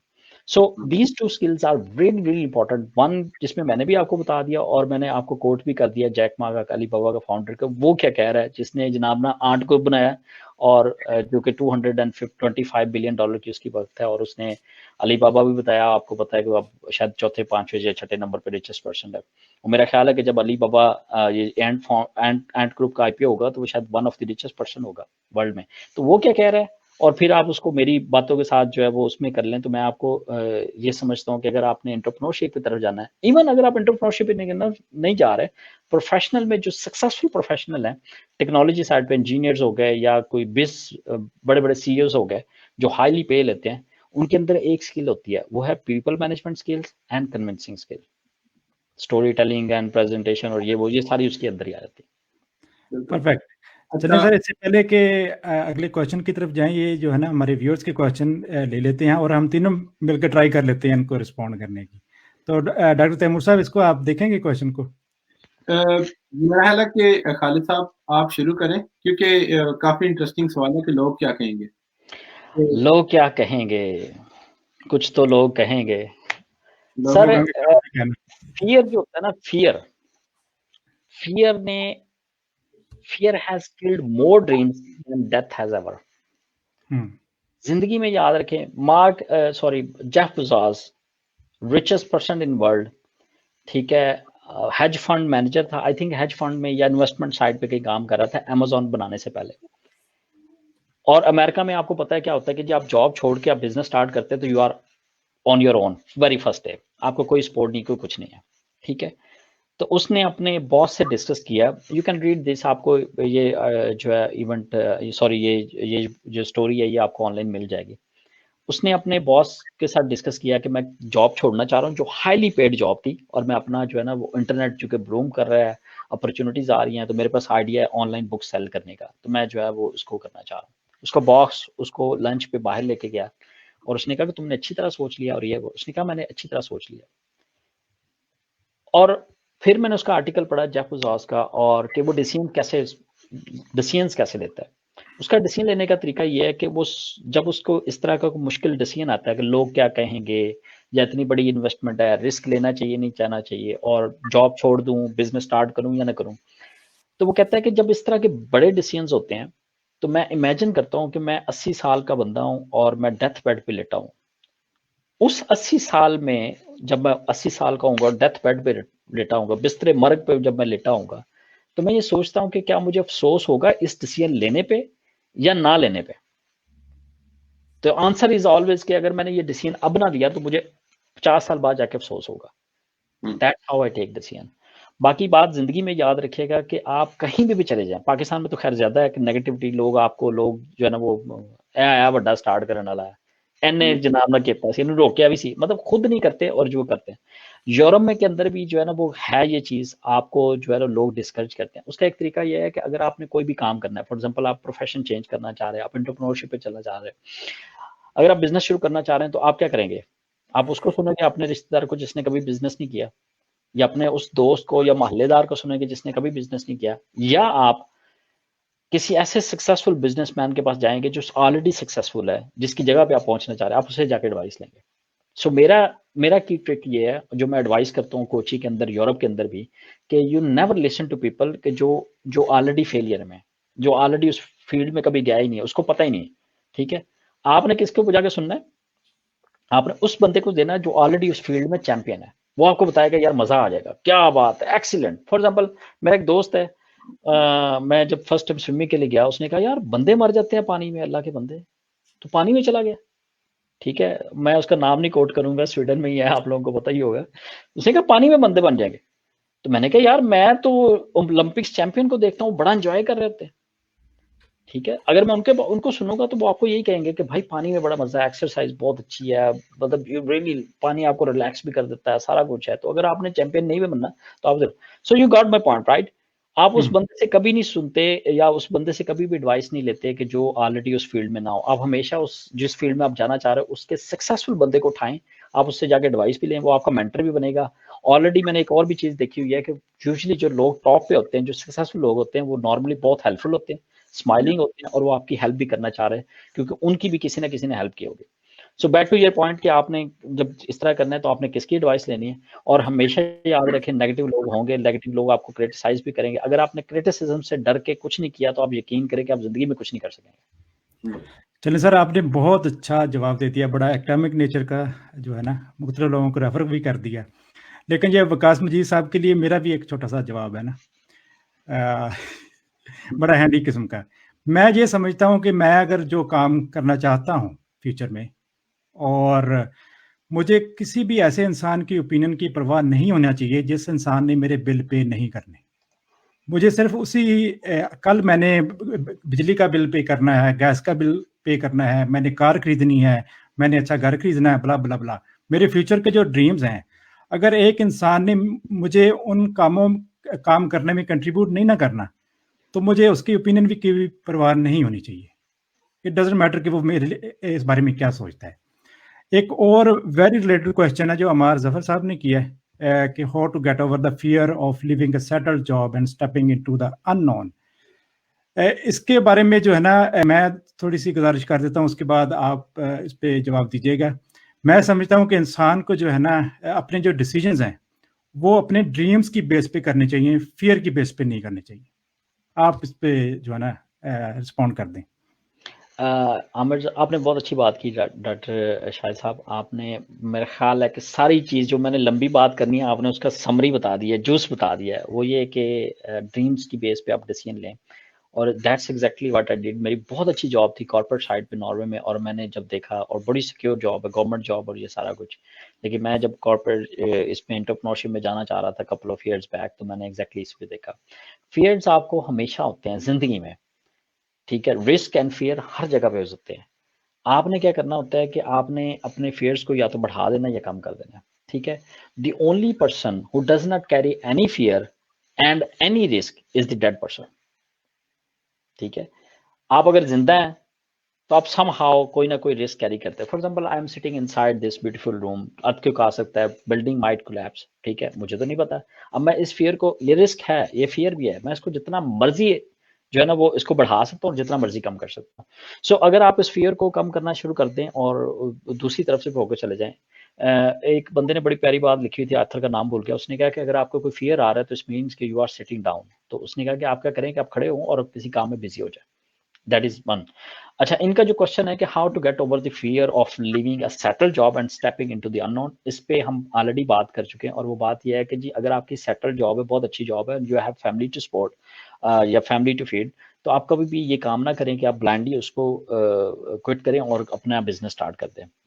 ऐसा काम ना करें। उसके लिए हमने आपको एक वर्क फ्लो भी बताया है कि जी आप इस तरह करें कि आप पार्ट टाइम उसको स्टार्ट करें और उसको टेस्ट करें मार्केट में। Once you are sure then आपको कुछ चीज़ नज़र आ रही है, देन आप छोड़ के जाएँ। दूसरी बात ये है कि आप क्या कर सकते हैं कि जी जॉब छोड़ने से पहले आप स्किल्स गेन कर लें। आप सेल्स एंड मार्केटिंग में चले जाएँ, ठीक है? आप पार्ट टाइम आप कर सकते हैं। आप उसके बाद स्टार्टअप्स पे किसी स्टार्टअप के साथ आप करे जाएँ। आप वीकेंड पे उनके साथ हेल्प कर दें। आपको पता चलेगा एक्चुअली वो रियल टाइम पे उनको क्या-क्या चैलेंजेस आ रहे हैं। तो एटलीस्ट जब आप अपना स्टार्टअप रन करेंगे तो आपको उसका आइडिया हो जाएगा और that will also give you some confidence over there. Pakistan का मैं एग्ज़ैक्टली जो पहले बताना चाह रहा था ना, वो ये है कि पाकिस्तान में जो मोटिवेशनल स्पीकर हैं, स्पेशली एंटरप्रेन्योरशिप के ऊपर, वो गलत चीज़ें कम्युनिकेट करते हैं। वो एग्ज़ैक्टली वो ये कहते हैं जी बस 2 एक मिस्त्री है, वो 2 और इकट्ठे किए और उन्होंने प्रोजेक्ट ले लिया और ये ऐसा नहीं होता। अगर आप नॉन ट्रेडिशनल में चले गए, वो एग्ज़ैक्टली ऐसा नहीं होता। आप पढ़े-लिखे बंदे से बात कर रहे हैं, आप डॉक्टर इंजीनियर से बात कर रहे हैं, आप उनको मोटिवेट कर रहे हैं कि और इसी वजह से हम पाकिस्तान में बड़े कोई अच्छी टेक्नोलॉजी के प्रोडक्ट्स नहीं देख रहे हैं, अब देखना शुरू हुए हैं। सो मेरी एडवाइस ये है कि आप जॉब को बिल्कुल ना छोड़ें। आप पार्ट टाइम जो है वो थोड़ी स्किल गेन करें। अगर आपके पास कोई अच्छा आइडिया है तो उसको पार्ट टाइम एग्जीक्यूट करें। कुछ लोगों को इकट्ठा करें और जनाब ना डिस्ट्रीब्यूट कर दें। और एक बात और याद रखें, ज़िंदगी में कभी अकेला बंदा कभी सक्सेसफुल नहीं होगा, स्पेशली इन एंटरप्रेन्योरशिप में। आप मुझे दुनिया भर की एग्ज़ाम्पल ढूँढ के ला दें, I challenge you, you can not find even a single one. You can not find him as a single. Bill Gates भी अकेला नहीं था, उसका भी बंदा था। मार्क ज़ुकरबर्ग ने भी पूरी टीम बनाई थी। मतलब आप यू नेम एनीथिंग, मैं आपको बता सकता हूँ। मैं यहाँ पे नॉर्वे के अंदर 1-2 साल पहले की बात है, अमेरिका से आई थिंक कैलिफोर्निया की प्रोफ़ेसर थी और वो जो है इन्वेस्टमेंट की एक कंपनी की मैनेजर भी थी, हेड थी सॉरी, और वो स्टार्टअप के अंदर इन्वेस्ट करते थे। वो यहाँ पे उसने टॉक दी नॉर्वे के अंदर आके और उन्होंने पैरामीटर्स बताए कि हम जब इन्वेस्टमेंट करते हैं किसी स्टार्टअप में तो हम पैरामीटर्स क्या सिलेक्ट करते हैं। हम देखते हैं टीम कैसी है, हम देखते हैं आइडिया कैसा है, उसमें ग्रोथ पोटेंशियल है कि नहीं है और कितने कमिटमेंट है लोग। मैंने उससे पूछा कि बाकी सारे, मैंने उससे क्वेश्चन किया आफ्टर प्रेजेंटेशन, मैंने कहा अगर सारी पैरामीटर्स ठीक हों, एक पैरामीटर मिसिंग हो और तुम इन्वेस्टमेंट नहीं करोगे, वो पैरामीटर कौन सा है? उसने कहा टीम। अगर आपके पास टीम अच्छी नहीं है, आइडिया बेशक बहुत अच्छा हो, आइडिया ग्रोथ वाला हो, हम कभी भी उस पे इन्वेस्ट नहीं करेंगे। अगर आपकी टीम अच्छी है ना, even you have a bad idea, your the team has potential to make this bad idea into profitable. So that's my suggestion कि जी आप सेटल जॉब ना छोड़ें, आप ऑप्शंस देखें, वीकेंड पे काम करें, पार्ट टाइम काम करें, किसी स्टार्टअप के साथ लग जाएं, आप थोड़ा सा स्किल गेन करें, उस एरियाज को टेस्ट करें और टीम बनाएं और फिर उसको एग्जीक्यूट करें। फिर then if you see something, जैसे बिल गेट्स ने किया, उसने 1 साल की ब्रेक ली हार्वर्ड से और उसने माइक्रोसॉफ्ट स्टार्ट किया और फिर उसके बाद जो है वो उसको कोई चीज़ नज़र आई and then he left that. I hope that I answer my question. अच्छा, मेरा ख़्याल है कि आपने बहुत अच्छी तरह से जो इसका जवाब दे दिया। इसमें एक चीज़ जो मैं ऐड करना चाहूँगा कि मैं अक्सर दोस्तों से कहता हूँ कि अगर आप इधर नॉर्डिक कंट्रीज़ में बैठ के इस तरह का रिस्क नहीं लेते, तो मेरा ख़्याल है आप दुनिया में कहीं पे भी नहीं ले सकते। बिकॉज़ यहाँ का जो जो वर्क और बिज़नेस एनवायरनमेंट है, वो आपको हर तरह से फैसिलिटेट करता है। फॉर एग्ज़ाम्पल आप जॉब से चांस ले लें कि आपको जॉब छोड़नी भी नहीं है। आप 6 माह के लिए जॉब से, साल के लिए जॉब से हट जाएँ, अपने आइडिया को टेस्ट करें, एग्ज़ीक्यूट करें, सक्सेसफुल हो गए ठीक, नहीं हुए वापस आ जाएँ, एक पॉसिबिलिटी। दूसरी ये है कि आप उसके लिए जैसे आपने बता दिया कि पैरेलल काम कर लें। अब इसमें जो एक और चीज़ मैं आपसे पूछना चाह रहा था पहले भी कि आइडियाज़ तो हम सबके पास एक से ज़्यादा होते हैं और हर रोज़ आइडियाज़ आ जाते हैं। अक्सर बात आती है उसकी एग्ज़ीक्यूशन पे और आइडिया हमारा जो स्टार्टअप है वो फेल भी होता है तभी कि हम उसको एग्ज़ीक्यूट अच्छी तरह से ना करें, बेशक आइडिया हमारा $1,000,000 हो। तो उसके एग्ज़ीक्यूशन में वो कौन-कौन से मिस्टेक्स हैं, जो हम कॉमनली करते हैं, जिसमें फॉर एग्ज़ाम्पल एक मार्केटिंग है। अगर हम उसको सही तरह से मार्केट भी नहीं कर रहे that means we didn't do a good execution. तो इसके ऊपर थोड़ा-सा बताएँ कि वहाँ पे क्या गलतियाँ करते हैं? ये हमने पहले भी डिस्कस किया था। एक सबसे बड़ी जो पहली बात ये है कि आपने बात की कि एग्ज़ीक्यूशन में और आइडियाज़ में। जो पहली चीज़ मैंने अंडरस्टैंड की ना यहाँ पे रहते हुए, जो सबसे पहले 2014 में जो चीज़ यहाँ पे एक्चुअली एग्ज़िस्ट की, वो ये कि आपने अपने आइडिया से हर बंदे से बात करनी है। That's how you collect the feedback, that's what customer validation is, जो लीन स्टार्टअप का एक पूरा प्रोसेस है। हमारे क्या होता है कि जी आइडिया डिस्कस नहीं करना, कोई आइडिया चोरी कर लेगा। आइडियाज़ आपको बेइंतहा मिल जाएँगे। आप गूगल पे सर्च करें, आपको मिलियंस ऑफ आइडियाज़ मिल जाएँगे। मेरे से बात करें, मैं बैठे-बैठे आपको 20-25 ऐसे न्यू आइडिया बता दूँगा जो चलते रहेंगे, यहाँ से भी बता दूँगा। Idea does not matter, execution matter. जो आपने कहा, जिस तरह बात पढ़ रहा था, किसी बंदे ने मुझे कहा, उसने कहा जी पीएचडी में 2 थीसिस होते हैं, एक परफेक्ट नॉन फिनिश्ड पीएचडी होती है या थीसिस होता है, एक होता है फिनिश्ड, ठीक है, इम्परफेक्ट या उस तरह। परफेक्शन की तरफ आप जब भी जाएंगे ना, वो आपको ले दे के बैठ जाएगा। तो आप ये कर चुना कि आप इम्परफेक्ट जो आइडियाज है ना मार्केट में लेके आए और उसमें फीडबैक लेके आए। दैट्स व्हाट हमने जो पहले डिस्कस किया। अच्छा, जो मिस्टेक्स की आप बात कर रहे हैं, वो हमने पहले भी उसको देखा है कि जो सबसे बड़ी मिस्टेक लोग करते हैं ना, जो स्पेशली कि आपके पास टीम नहीं होती, ठीक है। टीम की वजह से बहुत सारे, आप अकेले बंदे होते हैं, आप अकेला बंदा कितना काम करेगा। मैंने आपको बताया कि बिल गेट्स भी अकेला सक्सेसफुल नहीं हुआ तो आप कैसे हो सकते हैं, अनटिल अनलेस कि आपने करियाने की दुकान खोलनी है या इस तरह के काम करना है, तो देन आप अकेले ठीक है। पाकिस्तान में एक और भी मसला होता है कि ट्रस्ट इश्यूज है। दैट्स वाई कि अगर आपके जो बेस्ट फ्रेंड है वो बहुत अच्छे को फाउंडर होते हैं, ये वर्ल्ड वाइड स्टडी कहती है, क्योंकि आपको ऑलरेडी पता होता है, उनको भी आपका ऑलरेडी पता होता है, ठीक है। और अगर आपकी बीवी पार्टनर है तो वो भी हो सकता है। कहते हैं ना, जिस समय पता नहीं कितनी जगह होती है, लेकिन आपकी बीवी को पता होता है कौन सी रग कब दोबारी, ठीक है। सेम वे में आपके जो बेस्ट फ्रेंड्स होते हैं उनको भी ये चीज़ पता होती है। तो अगर आप उनके साथ, अगर उनकी स्किल ऐसी है कि वो आपको कम्प्लीमेंट्री करती है, फॉर एग्जांपल अगर मेरा best friend sales and marketing में और मैं टेक्नोलॉजी साइड में है, तो I think we will make a best team together. लेकिन अगर वो भी टेक्नोलॉजी, मैं भी टेक्नोलॉजी में, और 4 और बंदे टेक्नोलॉजी में, हमारे पास सेल्स का बंदा नहीं है, तो that is an example of very very bad team. So you should get a team. Number 1, आप आइडिया को कितना टेस्ट करते हैं। टेस्ट मैंने आपको अगेन बताया कि स्टार्टअप का पर्पस पैसे बनाना नहीं है। इट डज नॉट, इसका पर्पस कुछ नहीं है, इसका पर्पस सिर्फ एक है कि लर्निंग करनी है। आपने लर्निंग करनी है कि जो चीज़ें मैं सोच रहा हूँ, जो जम्पशंस मेरे माइंड में है कि जी मेरा स्टार्टअप जो है ना दुनिया का टिकटॉक से भी बड़ी ऐप बनेगी, क्या ये जम्पशन ठीक है या नहीं ठीक। इसका एक ही तरीका है कि आप उस आइडिया को जहन से निकालने और 2000 बंदे से या 2500 बंदे से या 200 लोगों से आप डिस्कस करें और उसका करें। That is also the big mistake. Third mistake ये होती है कि जी आप फॉर एग्जांपल आपने, आपका जो आइडिया ऐसा है कि जो जिस पे आपको इन्वेस्टमेंट रिक्वायर्ड है, तो आपने उसको देखना है कि उसका, बहुत सारे स्टार्टअप ऐसे भी होते हैं कि जो आइडियाज़ जब पिच करने जाते हैं या आइडियाज़ प्रोडक्ट बनाने जाते हैं, तो उनके पास पैसे खत्म हो जाते हैं। तो आपने इस चीज़ को भी केयर करनी है। तो बेस्ट आइडियाज़ वही हैं जिस पे जो है ना इन्वेस्टमेंट कम हो और जिस पे आपके पास टीम अच्छी हो और आप उसको क्विकली टेस्ट कर सके, क्विकली पिवट कर सके मल्टीपल टाइम्स, ठीक है। उसके बाद आपको फंडिंग मिल जाती है। ग्रेट। अच्छा, ये एक और दोस्त है हमारे, नॉर्वे में ही है, शायद आप जानते भी हों, इरफान। ये पूछ रहे हैं कि considering Norway, which city is better for startup, Oslo या ट्रॉनहाइम? ट्रोंडहाइम में मैं कुछ कपल ऑफ टाइम्स मीटिंग के लिए गया हूँ, कुछ कपल ऑफ नाइट्स मैंने स्टे किया, तो मेरा ट्रोंडहाइम को बहुत ज़्यादा एक्सपीरियंस नहीं है। मेरा बर्गन का एक्सपीरियंस है, डेफिनेटली ओस्लो से बड़ा सिटी है, ठीक है, सॉरी ट्रोंडहाइम से बड़ा सिटी है। तो ट्रोंडहाइम उससे भी छोटा सिटी है। तो मैंने बर्गन के अंदर भी काम किया, मैंने ओस्लो के अंदर भी काम किया, मैं स्टॉकहोम के अंदर भी काम किया। तो अगर मैं कंपैरिजन करूँ तो I think Stockholm is more vibrant, उसके बाद नंबर 2 पे ओस्लो है। तो अगर ये पूछना चाह रहे हैं जी कौन सा बेटर है, तो आई विल डेफिनेटली गो कि Oslo is much much better, क्योंकि लोग ज़्यादा हैं और बाकी चीज़ें, आपके पास अपॉर्चुनिटी भी है, वेदर भी अच्छा है। तो अब मार्केट में अगेन जैसे स्टार्टअप की बात हो रही है, मार्केट में टेस्ट करने की बात हो रही है, आप फीडबैक ले रहे हैं और ये सारी चीज़ें, तो आपको ओस्लो में जो नेटवर्क अच्छा है। ओस्लो के एक और 2 एडवांटेज भी ये हैं कि यहाँ पे बहुत सारे स्टार्टअप्स रन हो रहे हैं, बहुत सारे डिफरेंट जो है वो चल रहे होते हैं, तो आप क्विकली लोगों को हेल्प कर सकते हैं, कनेक्ट कर सकते हैं और बहुत सारी चीज़ें।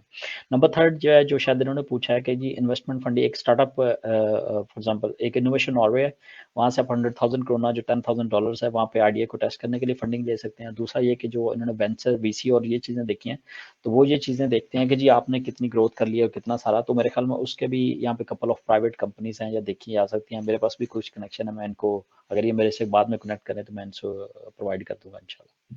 चलिए, जबरदस्त। सो और definitely Oslo is much better than Trondheim. Sorry. Perfect, ठीक हो गया।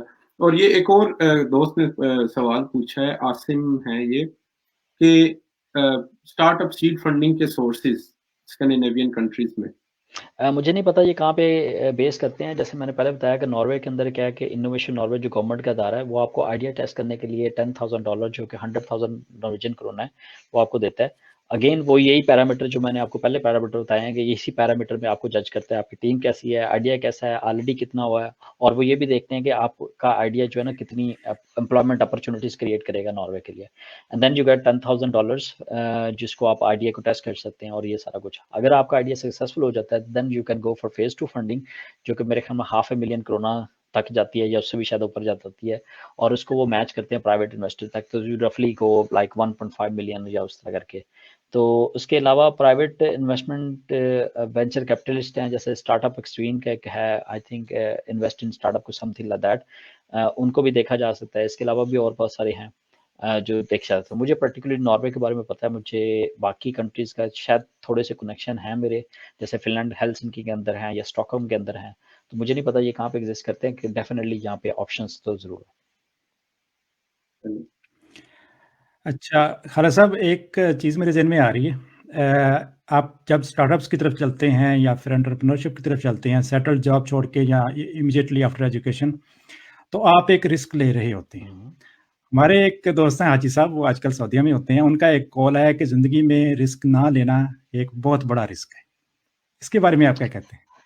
बिल्कुल ठीक कहते हैं जी, बल्कि मार्क ज़ुकरबर्ग ने यही कहा था, उसने कहा कि जिस तरह टेक्नोलॉजी चेंज हो रही है और जिस तरह ये हो रहा है, तो उसके जितनी स्पीड से ये हो रहा है, उसने कहा कि जो बिगेस्ट रिस्क है वो रिस्क ना लेना है। और मेरे पास एक पिक्चर है जो कि मेरे ख्याल में किसी प्रेजेंटेशन में है, जिसके अंदर ये है कि नंबर ऑफ एक्सपेरिमेंट्स जो कंडक्ट करती है बड़ी कंपनीज, वो मेरे ख्याल में शायद आई थिंक वो डिफरेंट तरह के मॉडल टेस्ट करते हैं। जैसे मार्क ज़ुकरबर्ग ने अगेन कहा था कि फेसबुक के एट ए टाइम 20 वर्जन चल रहे होते हैं जो वो डिफरेंट टेस्ट कर रहे होते हैं। तो स्पीड इतनी ज़्यादा है, आप रिस्क नहीं लेंगे तो वो मेरा ख्याल है कि आपको जनाना हो। तो मैं बिल्कुल इसके एग्री करता हूँ। मेरा एक दोस्त था कायदम यूनिवर्सिटी में, वो कहता होता था कि रिस्क नहीं लोगे तो रिस्क भी नहीं मिलेगा। खूबसूरत। चलें जी। मेरा ख्याल है कि बड़ी अच्छी तरह से आपने सारे सवालों के जवाब तो दे दिए, और मेरा ख्याल है ये डिस्कशन इतनी लंबी है कि हम इसको अगले कई घंटों तक लेके जा सकते हैं। तो अभी रैप अप करते हैं, और अगर हम इसकी जो कि कह लें कि आज की सारी डिस्कशन के कंक्लूजन की तरफ चलें, तो अ, सवाल ये है कॉल ऑफ एक्शन कि स्टार्टअप शुरू करना है, आप किसी भी स्टेट में हैं, तो अब क्या करने की ज़रूरत है? स्विमिंग करने के लिए सबसे पहले क्या मस्ट होता है? पानी में जाना। पानी में जाना। आप जब तक पानी में नहीं जाएँगे, आप कुछ भी नहीं कर सकते। अगेन मैं वही बात कर रहा हूँ ना, कि अगर आप पाकिस्तान में जो मोटिवेशनल स्पीकर हैं, उनको सुन रहे हैं, तो motivation does not last for couple of hours. बहुत अच्छी जॉब कर रहे हैं, मैं उनके अगेंस्ट नहीं हूँ। मैं सिर्फ़ ये बात आपको बताना चाह रहा हूँ कि जो मेरा प्रैक्टिकल एक्सपीरियंस है, वो टोटली डिफरेंट है उनसे, ठीक है? और मैं आपको सबसे, जैसे हमने पहले बात की, एक बंदा जॉब पे आया, तो वो पार्ट टाइम कैसे स्टार्ट करे या दूसरा कोई स्टार्ट करे। और सिलिकॉन वैली के अंदर एक टर्म है कि जब तक कोई फाउंडर जो है 3-4 स्टार्टअप फेल ना करे, वो सक्सेसफुल नहीं होता। और ये बात बिल्कुल ठीक भी है, क्योंकि फेलियर वो चीज़ है जिससे आप लर्न करते हैं। When you win, you do not learn, you just go for party, right? When you या fail, if you have the right attitude, you basically can learn. क्योंकि फेलियर जो है वो लर्निंग अपॉर्चुनिटी। किसी बंदे ने बड़ी प्यारी बात की, उसने कहा मैं कभी जिंदगी में फेल नहीं हुआ। उसने कहा चन्न तू कभी जो है ना कुछ जो आपने कभी कुछ चीज ट्राई भी नहीं की होगी, ठीक है? तो जैसे थॉमस एडिसन है, उसके बारे में फेमस एक बुक में लिखा हुआ 10,000 टाइम, दूसरे ने लिखा हुआ 1,000, कि मतलब उसने लाइट बल्ब करने के लिए जो है 1,000 फेल्ड एक्सपेरिमेंट किए, और नेक्स्ट जो 1,001 जो है वो सक्सेसफुल हुआ था। तो उससे किसी ने पूछा कि जी, न्यूज़पेपर रिपोर्टर ने पूछा कि जी आप 1,000 टाइम फेल हुए? उसने कहा नहीं, 1,000 टाइम आई ट्राइड, लेकिन इस वे से बल्ब नहीं बनता। There is only one way to make bulb. Same way में अगर आपने स्टार्टअप की तरफ जाना है, तो मेरी अगेन आपको यही बात है कि सोचते ना रह जाएं, कुछ ना, आप सिर्फ ये करें कि वॉलंटियर करना शुरू कर दें। आप लोगों की हेल्प करना शुरू कर दें। आप स्टार्टअप में जो कंपनियां, अगर आपके पास कोई स्किल है, आप उनकी करना शुरू कर दें। आहिस्ता आहिस्ता आपको कर्ज भी आ जाएगी, प्लस आपको प्रैक्टिकल जो उनके नॉलेज है या जो उनका जो चैलेंजेस वो इनकाउंटर कर रहे हैं, वो आप उसमें कंट्रीब्यूट भी कर सकेंगे, और आपके लिए लेटर ये, और उससे आपको कनेक्शंस भी बनेंगे। फॉर एग्जांपल अगर आप इन्वेस्टमेंट में जा रहे हैं, तो आप उस कम्युनिटी में इन हो जाएंगे। दैट्स हाउ मैं इस कम्युनिटी में इन हुआ, और मेरे लिए अमेजिंग नेटवर्क बना, और मुझे अमेजिंग अपॉर्चुनिटीज मिली। This is how I did it. और मेरा ख्याल है कि यही एक वे है। या दूसरा एक वे है कि अगर आप ज़्यादा कॉन्फिडेंट हैं और आपके पास ऑलरेडी आपने कुछ चीज़ें ट्राई की हुई हैं, उसमें भी कोई हार नहीं है, आप जॉब छोड़े और उस पर फुल टाइम पे लग जाए। और अगर आप स्टूडेंट है, तो याद रखें आप ऑलरेडी रिस्क लेके चले थे। मतलब आपको आपको बिल्कुल नहीं पता था मास्टर के बाद जॉब मिलेगी नहीं मिलेगी, तो 2 साल और खप लो यार, 2 साल और ट्राई कर लो। जब 40 के हो जाओगे ना, तो कभी रिग्रेट नहीं होगा कि यार मैं काश उस टाइम कर लेता, तो आज मेरी भी एक कंपनी होती है और फलां होता। सो रिग्रेट बाद में होना जो है ना, ये बड़ा मेरा ख्याल है कि बड़ी एक सैड फीलिंग होगी। और अगेन, तो वो जो आपने बात की थी, fear has killed more dreams than actually जो डेथ हैज एवर। तो मेरा ख्याल है कि दोबारा आप जाएं और उस पे करें। तो बेहतर है कि अगर आप स्टूडेंट हैं तो आप स्टूडेंट लाइफ में स्टार्ट कर दें, अगर आप ग्रेजुएट हो चुके हैं तो आप उस टाइम स्टार्ट कर दें, प्रोफेशनल हैं तो पार्ट टाइम स्टार्ट कर दें। That is my best advice.